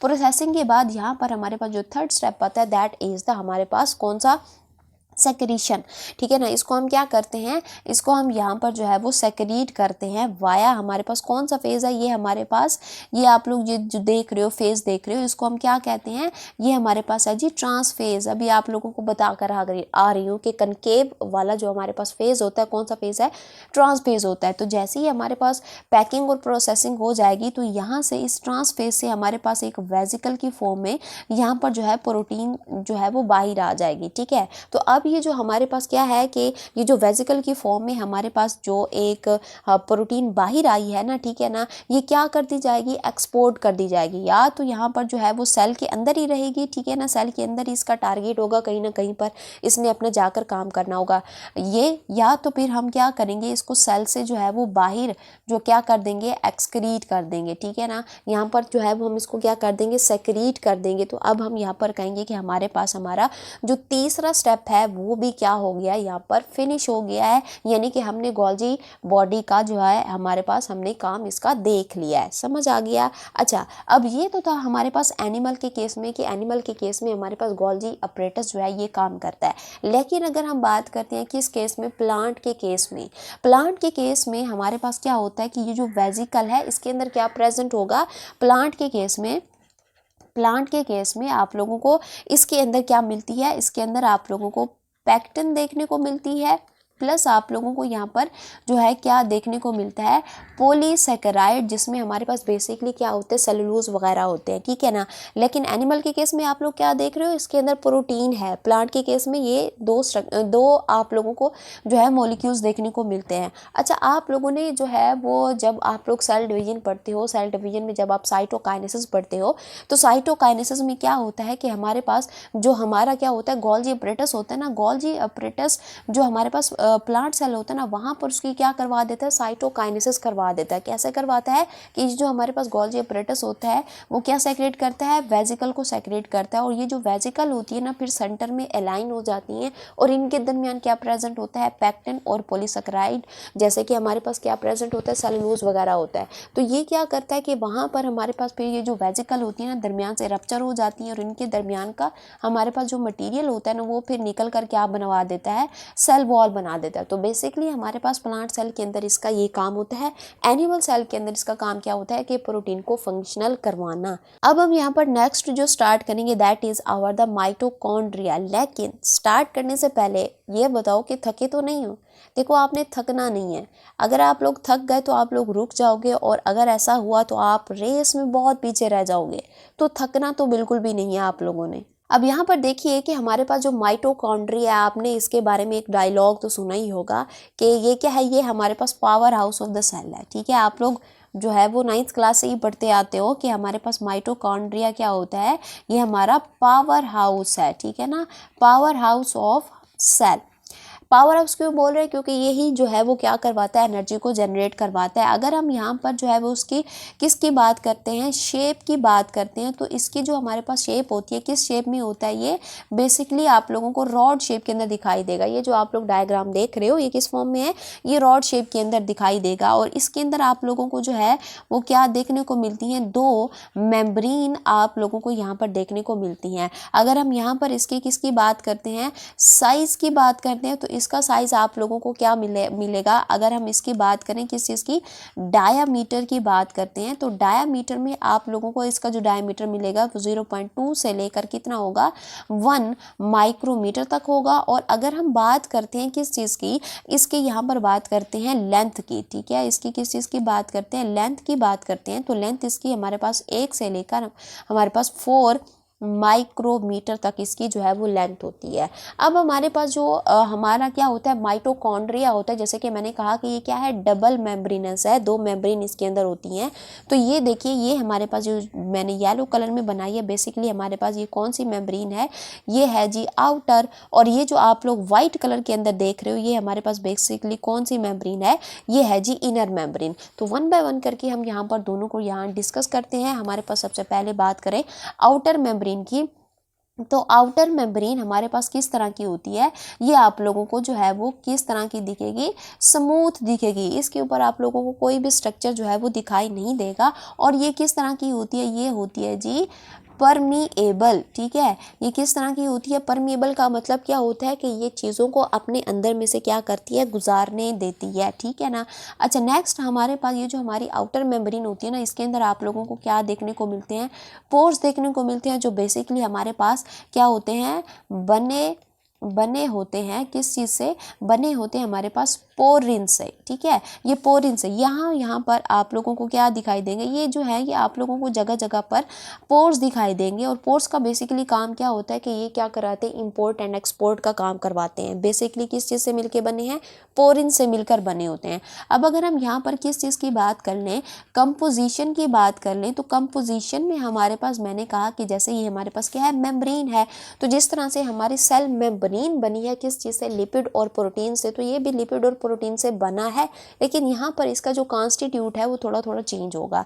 जो हमारे पास आउटर मेम्ब्रेन है, आउटर मेम्ब्रेन में हमारे पास जो लिपिड होगी कितना होगी, 40% होगी, और हमारे पास जो प्रोटीन होगी, ठीक है, प्रोटीन हमारे पास कितना होगी, प्रोटीन जो है ये आप लोगों को 60% देखने को मिलेगी। समझ आ गया। अच्छा, अब हमारे पास जो आउटर मेम्ब्रेन होता है, आउटर मेम्ब्रेन का हमारे पास बेसिक काम क्या होता है कि ये क्या कराती है, ये कराती है फिल्टर आउट, ठीक है, फिल्टर आउट जो हमारे पास बिगर मॉलिक्यूल होते हैं, ठीक है ना, ये उनको क्या करती है, फिल्टर आउट करती है, यानी कि अपने अंदर में से जो है वो क्या नहीं करवाती, गुजारने नहीं देती, ठीक है। अच्छा, नेक्स्ट हमारे पास आता है जी इनर मेम्ब्रेन। इनर मेम्ब्रेन को अब अगर हम यहाँ पर देखें तो हमारे पास जो हमारा इनर मेम्ब्रेन होता है, ठीक है ना, ये किस तरह का होता है, अगर हम यहाँ पर देखें तो ये आप लोगों को किस फॉर्म के अंदर दिखाई दे रहा है, फोल्डेड फॉर्म के अंदर दिखाई दे रहा है, और इसका जो एक फोल्ड होता है, ठीक है ना, ये जो एक फोल्ड होता है इसको हम क्या कहते हैं, इसका हमारे पास नाम होता है, इसको हम क्या कहते हैं, सिस्टर्ने, इसको हम जो है वो नाम देते हैं, ठीक है ना। और ये किस तरह का है, ये हमारे पास बेसिकली किस तरह का होता है, ये रिजिड होता है, ठीक है ना। जैसे हमने जो आउटर मेम्ब्रेन पढ़ी है, आउटर मेम्ब्रेन हमारे पास क्या होती है, स्मूथ होती है, बिल्कुल देखिए इसके अंदर कोई भी किसी तरह का हमारे पास फोल्ड नहीं है, ठीक है, लेकिन यहाँ पर आप लोगों को क्या दिख रहे हैं, फोल्ड दिख रहे हैं, तो ये हमारे पास क्या है, रिजिड होती है, और ये क्या होती है, ये सेलेक्टिवली परमिएबल है, ठीक है, ये क्या होती है, सिलेक्टिवली परमीएबल है, यानी कि ये सिलेक्टेड चीज़ों को ही क्या करने देती है, अपने अंदर और बाहर में से आने जाने देती है, ठीक है ना। अब यहाँ पर हम इसकी बात करते हैं कंपोजिशन की, तो इसकी कंपोजिशन में जो है वो फ़र्क होता है, जो हमारे पास आउटर मेम्ब्रेन है लिपिड और प्रोटीन से बनी है, ठीक है ना, ये भी लिपिड और प्रोटीन से बनेगी इनर मेम्ब्रेन, लेकिन हमारे पास कॉन्स्टिट्यूट का जो है यहाँ पर फ़र्क होगा। हमारे पास लिपिड जो है वो कितना होगा, यहाँ पर लिपिड जो है यहाँ पर आप लोगों को 20% देखने को मिलेगा, वहाँ पर कितना था, वहाँ पर 40 था, और यहाँ पर हमारे पास जो प्रोटीन होगा वो कितना होगा, यहाँ पर प्रोटीन आप लोगों को 80% देखने को मिलेगा, यहाँ पर कितना था, 60 था, यहाँ पर कितना होगा, 80% आप लोगों को देखने को मिलता है। अच्छा, अब ये जो इनर मेम्ब्रेन होती है ना, इनर मेम्ब्रेन पर आप लोगों को एक और स्ट्रक्चर देखने को मिलता है जिसको हम क्या कहते हैं, F1 पार्टिकल, ठीक है, F1 पार्टिकल। अब ये कहाँ पर होते हैं, ये जो आप लोगों को माचिस की तीली के स्ट्रक्चर दिखाई दे रहे हैं, ये वाले, ठीक है ना, ये वाले आप लोगों को जो स्ट्रक्चर दिखाई दे रहे हैं, बेसिकली हमारे पास ये क्या होते हैं, ये हमारे पास F1 पार्टिकल हैं, ठीक है ना। F1 पार्टिकल हम इसको क्यों कह रहे हैं, क्योंकि यहाँ पर हमारे पास जो है बेसिकली ये इंजाइम ही होती है, ठीक है ना। इनके अंदर कौन सा एंजाइम होता है, एटीपी सिंथेज, ठीक है ना, इनके अंदर क्या होता है, एटीपी सिंथेज, इसके अंदर आप लोगों को जो है वो एंजाइम देखने को मिलता है। समझ आ गया हमारे पास आउटर और इनर मेम्ब्रेन क्या है। अब आउटर और इनर मेम्ब्रेन के दरमियान में ये जो जगह आप लोग देख रहे हो, ठीक है, इसको हम क्या कहते हैं, स्पेस कहते हैं, और ये कौन सी स्पेस होगी हमारे पास, इंटर मेम्ब्रेन स्पेस, इसको हम क्या बोलेंगे, इंटर मेम्ब्रेन, ठीक है, इंटर मेम्ब्रेन स्पेस इसको हम यहाँ पर बोलेंगे, ठीक है, समझ आ गया। अच्छा, अब हम यहाँ पर जो है वो बात करते हैं इसके किस चीज़ की, मैट्रिक्स की बात करते हैं। हमारे पास ये जो आप लोग इनर मेम्ब्रेन देख रहे हो, इनर मेम्ब्रेन के अंदर जितना भी, ठीक है ना, ये जो आप inner membrane, folded inner membrane देख रहे हो, इसके अंदर यहाँ पे आपको जितना भी मटेरियल मिल रहा है, इसी को हम क्या कहते हैं, इसी को हम कहते हैं मैट्रिक्स। क्या बोलते हैं हम इसको, मैट्रिक्स बोलते हैं। तो मैट्रिक्स के अंदर आप लोगों को क्या क्या देखने को मिलता है, आप लोगों को यहाँ पर जो है वो एंजाइम जो है वो देखने को मिलता है। इसके अलावा ये जो एंजाइम होते हैं क्या कराते हैं भाई, ये एंजाइम हमें पता है क्या कराते हैं, कैटालिसिस कराते हैं, ठीक है ना। कैटालिसिस कहाँ पर करवाते हैं, हमारा जो क्रेब साइकिल होता है वहाँ पर ये उनके क्या कराते हैं, कैटालिसिस कराते हैं। अच्छा, अब इस मैट्रिक्स के अंदर और क्या मिल सकता है आप लोगों को, डबल स्टैंडर्ड DNA, ठीक है, ये जो आप लोग देख रहे हो ये बेसिकली हमारे पास क्या है, ये डबल स्टैंडर्ड DNA है यहाँ पर। और इसके अलावा आप लोगों को यहाँ पर जो है ग्रेन्यूल्स देखने को मिलते हैं जिसको हम क्या कहते हैं, जिसको हम कहते हैं राइबोसोम। लेकिन ये जो राइबोसोम होगा ये किस तरह का राइबोसोम, वो 70S होगा, ठीक है ना। इसी 70S की वजह से हम ये कहते हैं कि हमारा जो माइटोकॉन्ड्रिया है ये समहाउ रिजेंबल करता है हमारे पास हमारे बैक्टीरिया से। अब हमारे पास हमारा लास्ट टॉपिक रहता है and that is our chromosome. Chromosome क्या होता है? बेसिकली हमारे पास एक जो है वो किस तरह का स्ट्रक्चर होता है, थ्रेड लाइक हमारे पास जो है वो स्ट्रक्चर होता है। समझ आ गया? अच्छा, अब अगर हम यहाँ पर देखें, ये हमारा जो है वो एक ह्यूमन सेल है। एक ह्यूमन सेल के अंदर जो न्यूक्लियस होता है, उसके न्यूक्लियस के अंदर आप लोगों को कितने क्रोमोसोम देखने को मिलते हैं? 46 क्रोमोसोम देखने को मिलते हैं। और ये जो 46 क्रोमोसोम होते हैं ना, ये आप लोगों को 23 पेयर की फॉर्म के अंदर आप लोगों को देखने को मिलते हैं, ठीक है ना। अब इन 23 क्रोमोसोम को ना, 23 पेयर ऑफ क्रोमोसोम को ना हम जो है वो दो फॉर्म के अंदर जो है इसको डिवाइड करते हैं। पहले को हम क्या कहते हैं? पहले को हम कहते हैं ऑटोसोमल। ये हमारे पास क्या होता है जी? ऑटोसोमल क्रोमोसोम, ठीक है ना। ऑटोसोमल क्रोमोसोम में हमारे पास कितने क्रोमोसोम इंक्लूड होते हैं? हमारे पास जो हमारा फर्स्ट पेयर है, फर्स्ट पेयर से लेकर हमारे पास 22nd पेयर जो होते हैं, ठीक है ना, वो हमारे पास कौन से होते हैं? ऑटोसोमल होते हैं। फिर हमारे पास आते हैं कौन से? हमारे पास आते हैं जी सेक्स क्रोमोसोम, ठीक है। कौन से क्रोमोसोम होते हैं? सेक्स क्रोमोसोम होते हैं। और जो इसमें हमारे पास जो पेयर इंक्लूड होता है, वो हमारे पास कौन सा पेयर होता है? लास्ट पेयर होता है, यानी कि 23rd पेयर जो होता है, ठीक है ना। तो ये हमारे पास क्या होता है? ये सेक्स क्रोमोसोम होता है। अब ये जो हमारे पास सेक्स क्रोमोसोम बेसिकली होता है ना, ये क्या होता है कि मेल और फीमेल के अंदर डिफर होता है। अगर हम बात करते हैं किस चीज़ की, मेल की बात करते हैं, तो मेल के अंदर आप लोगों को ये किस तरह देखने को मिलता है? XY की फॉर्म में देखने को मिलता है। और फीमेल की बॉडी में ये आप लोगों को इस फॉर्म में मिलेगा, XX की फॉर्म के अंदर आप लोगों को यहाँ पर देखने को मिलता है, ठीक है। अब अगर हम यहाँ पर बात करें कि हमारा जो क्रोमोसोम होता है ना, क्रोमोसोम को हम किस वक्त देख सकते हैं, वो भी सही तरह से, ठीक है ना। आप सबको पता है कि जब हमारे पास क्या हो रही होती है कि बिफोर डिवीजन अगर हम बात करें, ठीक है, बिफोर किस चीज़ की बात करें? डिवीजन की बात करें, तो ये आप लोगों को इस फॉर्म के अंदर दिखता है, बहुत ही बारीक होता है, ठीक है ना। लेकिन अगर हम बात करें किस चीज़ की? ड्यूरिंग डिवीजन की, ठीक है, हम किसकी बात करें? ड्यूरिंग डिवीजन की बात करें, तो ड्यूरिंग डिवीजन में आप लोगों को यही जो हमारे पास थ्रेड लाइक स्ट्रक्चर होता है बहुत बारीक, ये अपने आप को क्या कर लेता है? कंडेंस कर लेता है, कंडेंस कर लेता है। और ये फिर किस फॉर्म में आ जाता है? इस फॉर्म के अंदर आ जाता है, जिसको हम क्या कहते हैं? जिसको हम कहते हैं क्रोमोसोम, ठीक है। तो ये आप ड्यूरिंग डिवीजन इसको जो है वो अच्छे से देख सकते हो, ठीक है। और ये किस फॉर्म के अंदर है? ये बेसिकली आप लोगों को एक्स की फॉर्म के अंदर दिखता है, ठीक है ना। अब हम यहाँ पर बात करते हैं पार्ट्स ऑफ क्रोमोसोम की, ठीक है। तो सबसे पहले हमारे पास जो पार्ट आता है दैट इज द, हमारे पास क्या होता है?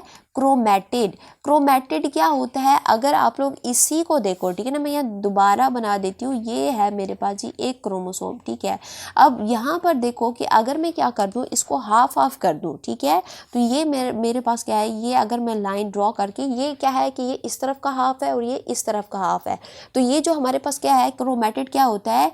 ईच हाफ ऑफ क्रोमोसोम, ठीक है, ईच हाफ ऑफ क्रोमोसोम, इसी को हम क्या कहते हैं? इसी को हम कहते हैं क्रोमैटिड। समझ आ गया? फिर हमारे पास जो दूसरा इसका पार्ट होता है हमारे पास, वो क्या होता है जी? उसको हम क्या कहते हैं? सेंट्रोमेयर। क्या कहते हैं हम इसको? सेंट्रोमेयर हम इसको यहाँ पर बोलते हैं। अब सेंट्रोमेयर कहाँ पर प्रेजेंट होता है? आप लोग यहाँ पर इसी मैं दोबारा ड्रॉ कर देती हूँ, ठीक है। ये मेरे पास क्रोमोसोम है, ठीक है। अब इस क्रोमोसोम के अंदर आप लोग यहाँ पर देखिए कि सेंटर में आप लोगों को ना ये एक स्ट्रक्चर दिखाई देगा, ये वाला जो स्ट्रक्चर आप लोग यहाँ पर देख रहे हो, बेसिकली इसी को हम क्या कहते हैं? सेंट्रोमेयर कहते हैं, ठीक है ना। अब इस सेंट्रोमेयर के अंदर आप लोगों को यहाँ पर क्या देखने को मिलती है? स्पेशल प्रोटीन आप लोगों को देखने को मिलती है, जिसको हम क्या कहते हैं? जिसको हम कहते हैं काइनेटोकोर, ठीक है।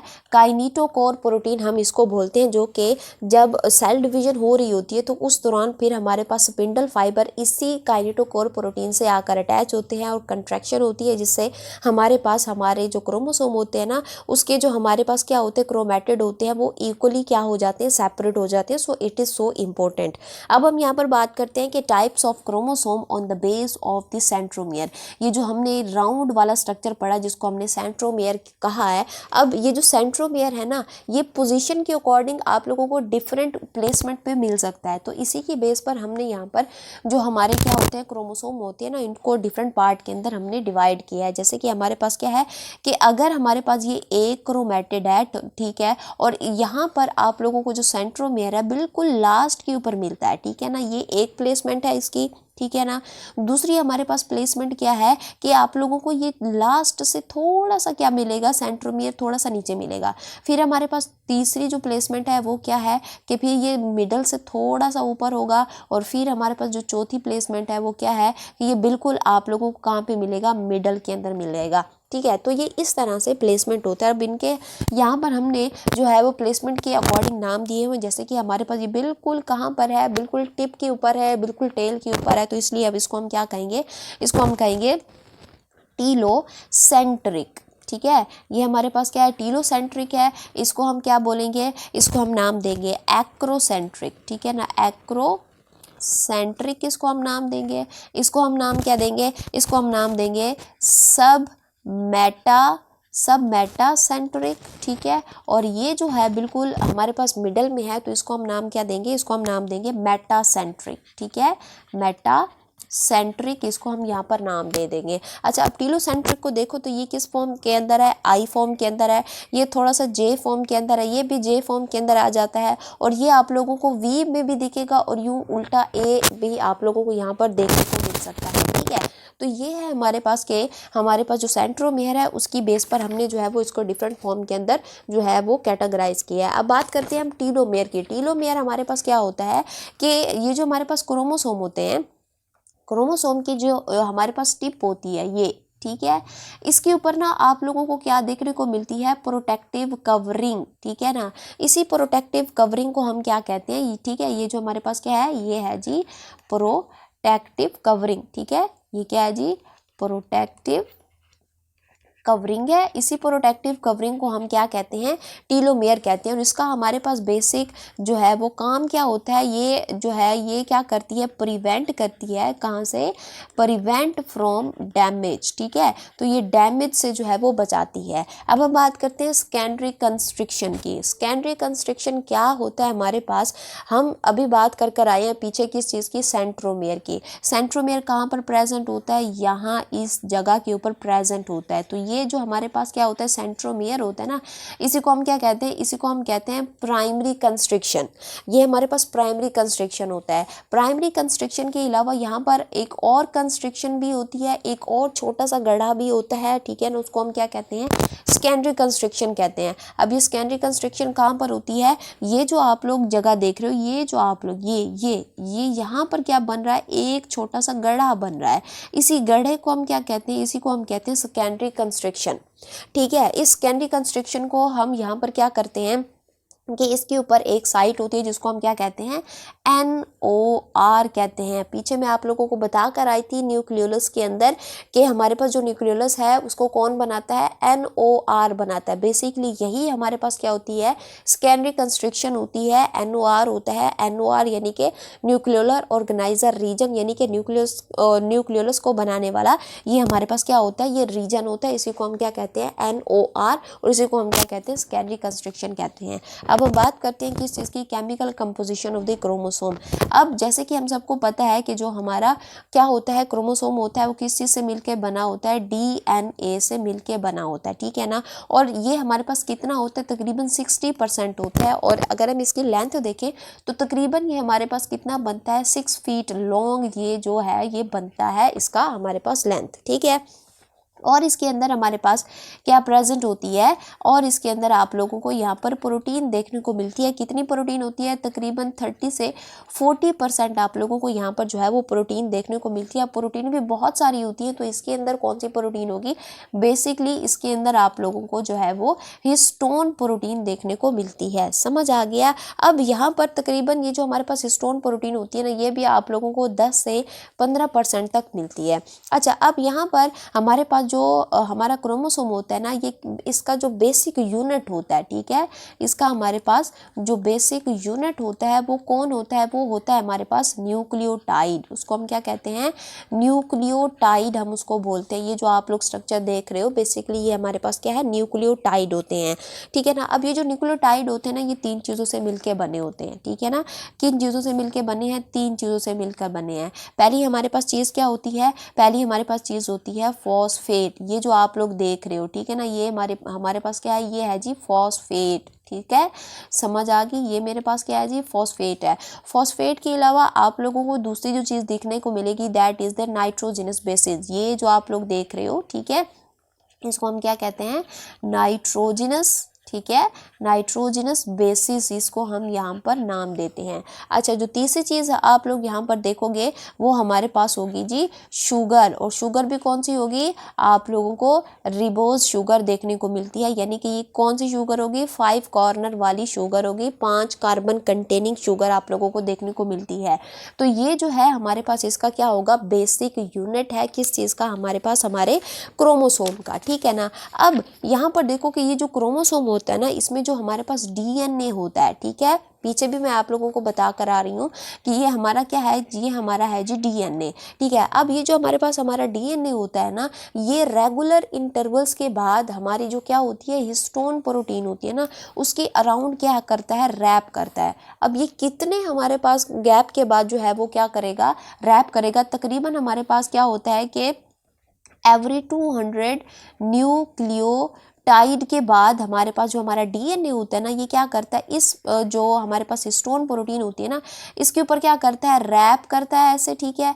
फिर रैप करता है 200 न्यूक्लियोटाइड के बाद दोबारा रैप करेगा, फिर दोबारा रैप करेगा और एक स्ट्रक्चर बनाता है जिसको हम क्या कहते हैं, जिसको हम कहते हैं न्यूक्लियोसोम, ठीक है। ये क्या बनाएगा, न्यूक्लियोसोम हमारे पास यहाँ पर बनाएगा, ठीक है। तो ये है हमारे पास। अब हम यहाँ पर नेक्स्ट डिस्कस करते हैं टाइप्स ऑफ द क्रोमोसोम, ठीक है। हमारे पास 2 तरह की टाइप होती है।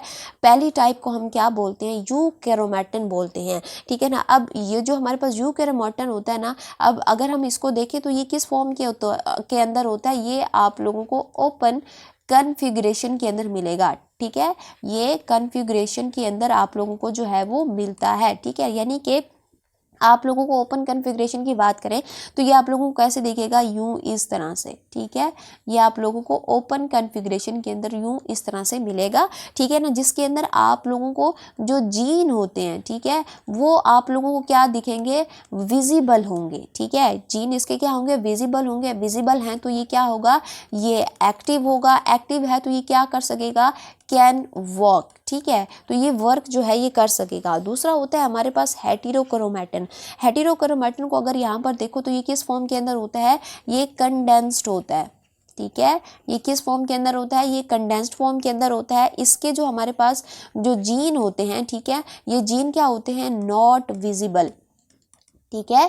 ये विजिबल नहीं होते, ये दिखते नहीं है। क्यों नहीं दिखते, क्योंकि ये कंडेंस्ड होता है, ये इस फॉर्म के अंदर होता है, लाइक दिस, ठीक है। इसके जो हमारे पास क्या होते हैं, जो हमारे पास जीन होते हैं, ये विजिबल नहीं होते, जिसकी वजह से ये क्या होता है कि हमारे पास ये क्या होता है, ये इनएक्टिव है। इनएक्टिव है तो क्या ये काम कर सकेगा, नो, ये जो है काम भी नहीं कर सकेगा, ठीक है। तो ये है हमारे पास टाइप्स ऑफ हमारे पास क्रोमोसोम। अब हमारे पास लास्ट पे रहता है क्या चीज़, फंक्शन ऑफ द न्यूक्लियस, ठीक है। इसके बाद हमारा ये चैप्टर फिनिश। अच्छा, यहाँ पर अगर हम देखें तो हमारे पास जो हमारा न्यूक्लियस होता है, इसका काम क्या होता है कि ये क्या करता है, स्टोर करता है जेनेटिक इंफॉर्मेशन को, ठीक है, कि हमारे बालों का कलर क्या है, हमारी इंटेलिजेंस कितनी है, हमारा स्किन कलर क्या है, वगैरह वगैरह, ये क्या करता है, स्टोर करता है और स्टोर करके रखता है। फिर यही इंफॉर्मेशन को one generation to another generation क्या करता है, यहाँ पर ये ट्रांसमिट करता है। यानी कि इसका काम हमारे पास क्या है, ट्रांसमिशन का भी है। क्या ट्रांसमिशन करता है, हेरिडिटी को, यानी कि जो हमारी विरासत है, जो हमारे पास हमारे करैक्टर है, उसको क्या करेगा, ट्रांसमिट करेगा। इसके अलावा ये क्या करता है, ये कंट्रोल करता है किस चीज़ को, जो हमारा सेल होता है, सेल का हमारे पास जो फंक्शन होते हैं ना, ठीक है, कि कौन सी ऑर्गेनेली ने क्या बनाना है, कितना बनाना है, कहाँ पर जाना है, क्या सेक्रेट करना है, तो ये सारे का सारा जो है हमारा न्यूक्लियस ही क्या करता है, कंट्रोल करता है। फिर ये जो है हमारे पास हमारी जो वेरिएशन होती हैं, यानी कि हम एग्जैक्टली हमारे पेरेंट्स जैसे नहीं है, हमारी जो शक्ल है हमारे बिल्कुल पेरेंट्स से नहीं मिलती। हाँ, हमारे फीचर वही हैं, हमारी 2 आँखें हैं, ठीक है, जैसे हमारे पेरेंट्स की 2 आँखें हैं, उनके 2 हाथ हैं, सेम हमारे पास हैं, लेकिन हम 100% कॉपी नहीं है। तो ये वेरिएशन भी कौन लाता है, हमारा न्यूक्लियस ही लाता है। इसके अलावा ये क्या करता है, ये सेक्स को डिटरमिन करता है। सेक्स डिटरमिन का क्या मतलब है कि इसी से ही पता चलते हैं कि हमारे पास जो हमारा क्या होता है कि ये जो आप लोग देख रहे हो, जेंडर देख रहे हो, ये मेल है या फीमेल है, ठीक है। तो ये सारा कुछ जो है वो कौन करवाता है, हमारे पास हमारा जो है वो क्रोमोसोम ही करवाता है। सॉरी, अब अच्छा यहाँ पर जो है मैंने लिखा है फंक्शन ऑफ द न्यूक्लियस, ठीक है। तो ये हमारे पास न्यूक्लियस नहीं है बेसिकली यहाँ पर क्या है जी, क्रोमोसोम है, ठीक है। यहाँ पर मिस्टेकन जो है लिखा गया है न्यूक्लियस, तो आप लोगों ने यहाँ पर क्या लिखना है, क्रोमोसोम ही लिखना है। समझ आ गई। तो ये था हमारे पास हमारा आज का लेक्चर, फिनिश कर लिया हमने। होप कि आप लोगों की यहाँ तक कोई कन्फ्यूजन नहीं रही होगी। अगर फिर भी कहीं पे कन्फ्यूजन रही है तो मैं हाजिर हूँ, आप लोग मुझसे कभी भी किसी भी वक्त जो है वो कुछ भी कंफर्म कर सकती हैं रिलेटेड टू आवर सब्जेक्ट, ठीक है। कोई ऐसी वैसी बात नहीं पूछनी, बस आप लोगों ने अपने सब्जेक्ट से रिलेट ही जो है वो क्वेश्चन करना है कि ठीक है, क्यूरी करनी है। तो एज सुन एज पॉसिबल मैं आप लोगों को आपकी क्यूरी का आंसर करूँगी। मिलते हैं नेक्स्ट लेक्चर के अंदर, तब तक मुझे दे इजाज़त। अल्लाह हाफिज़।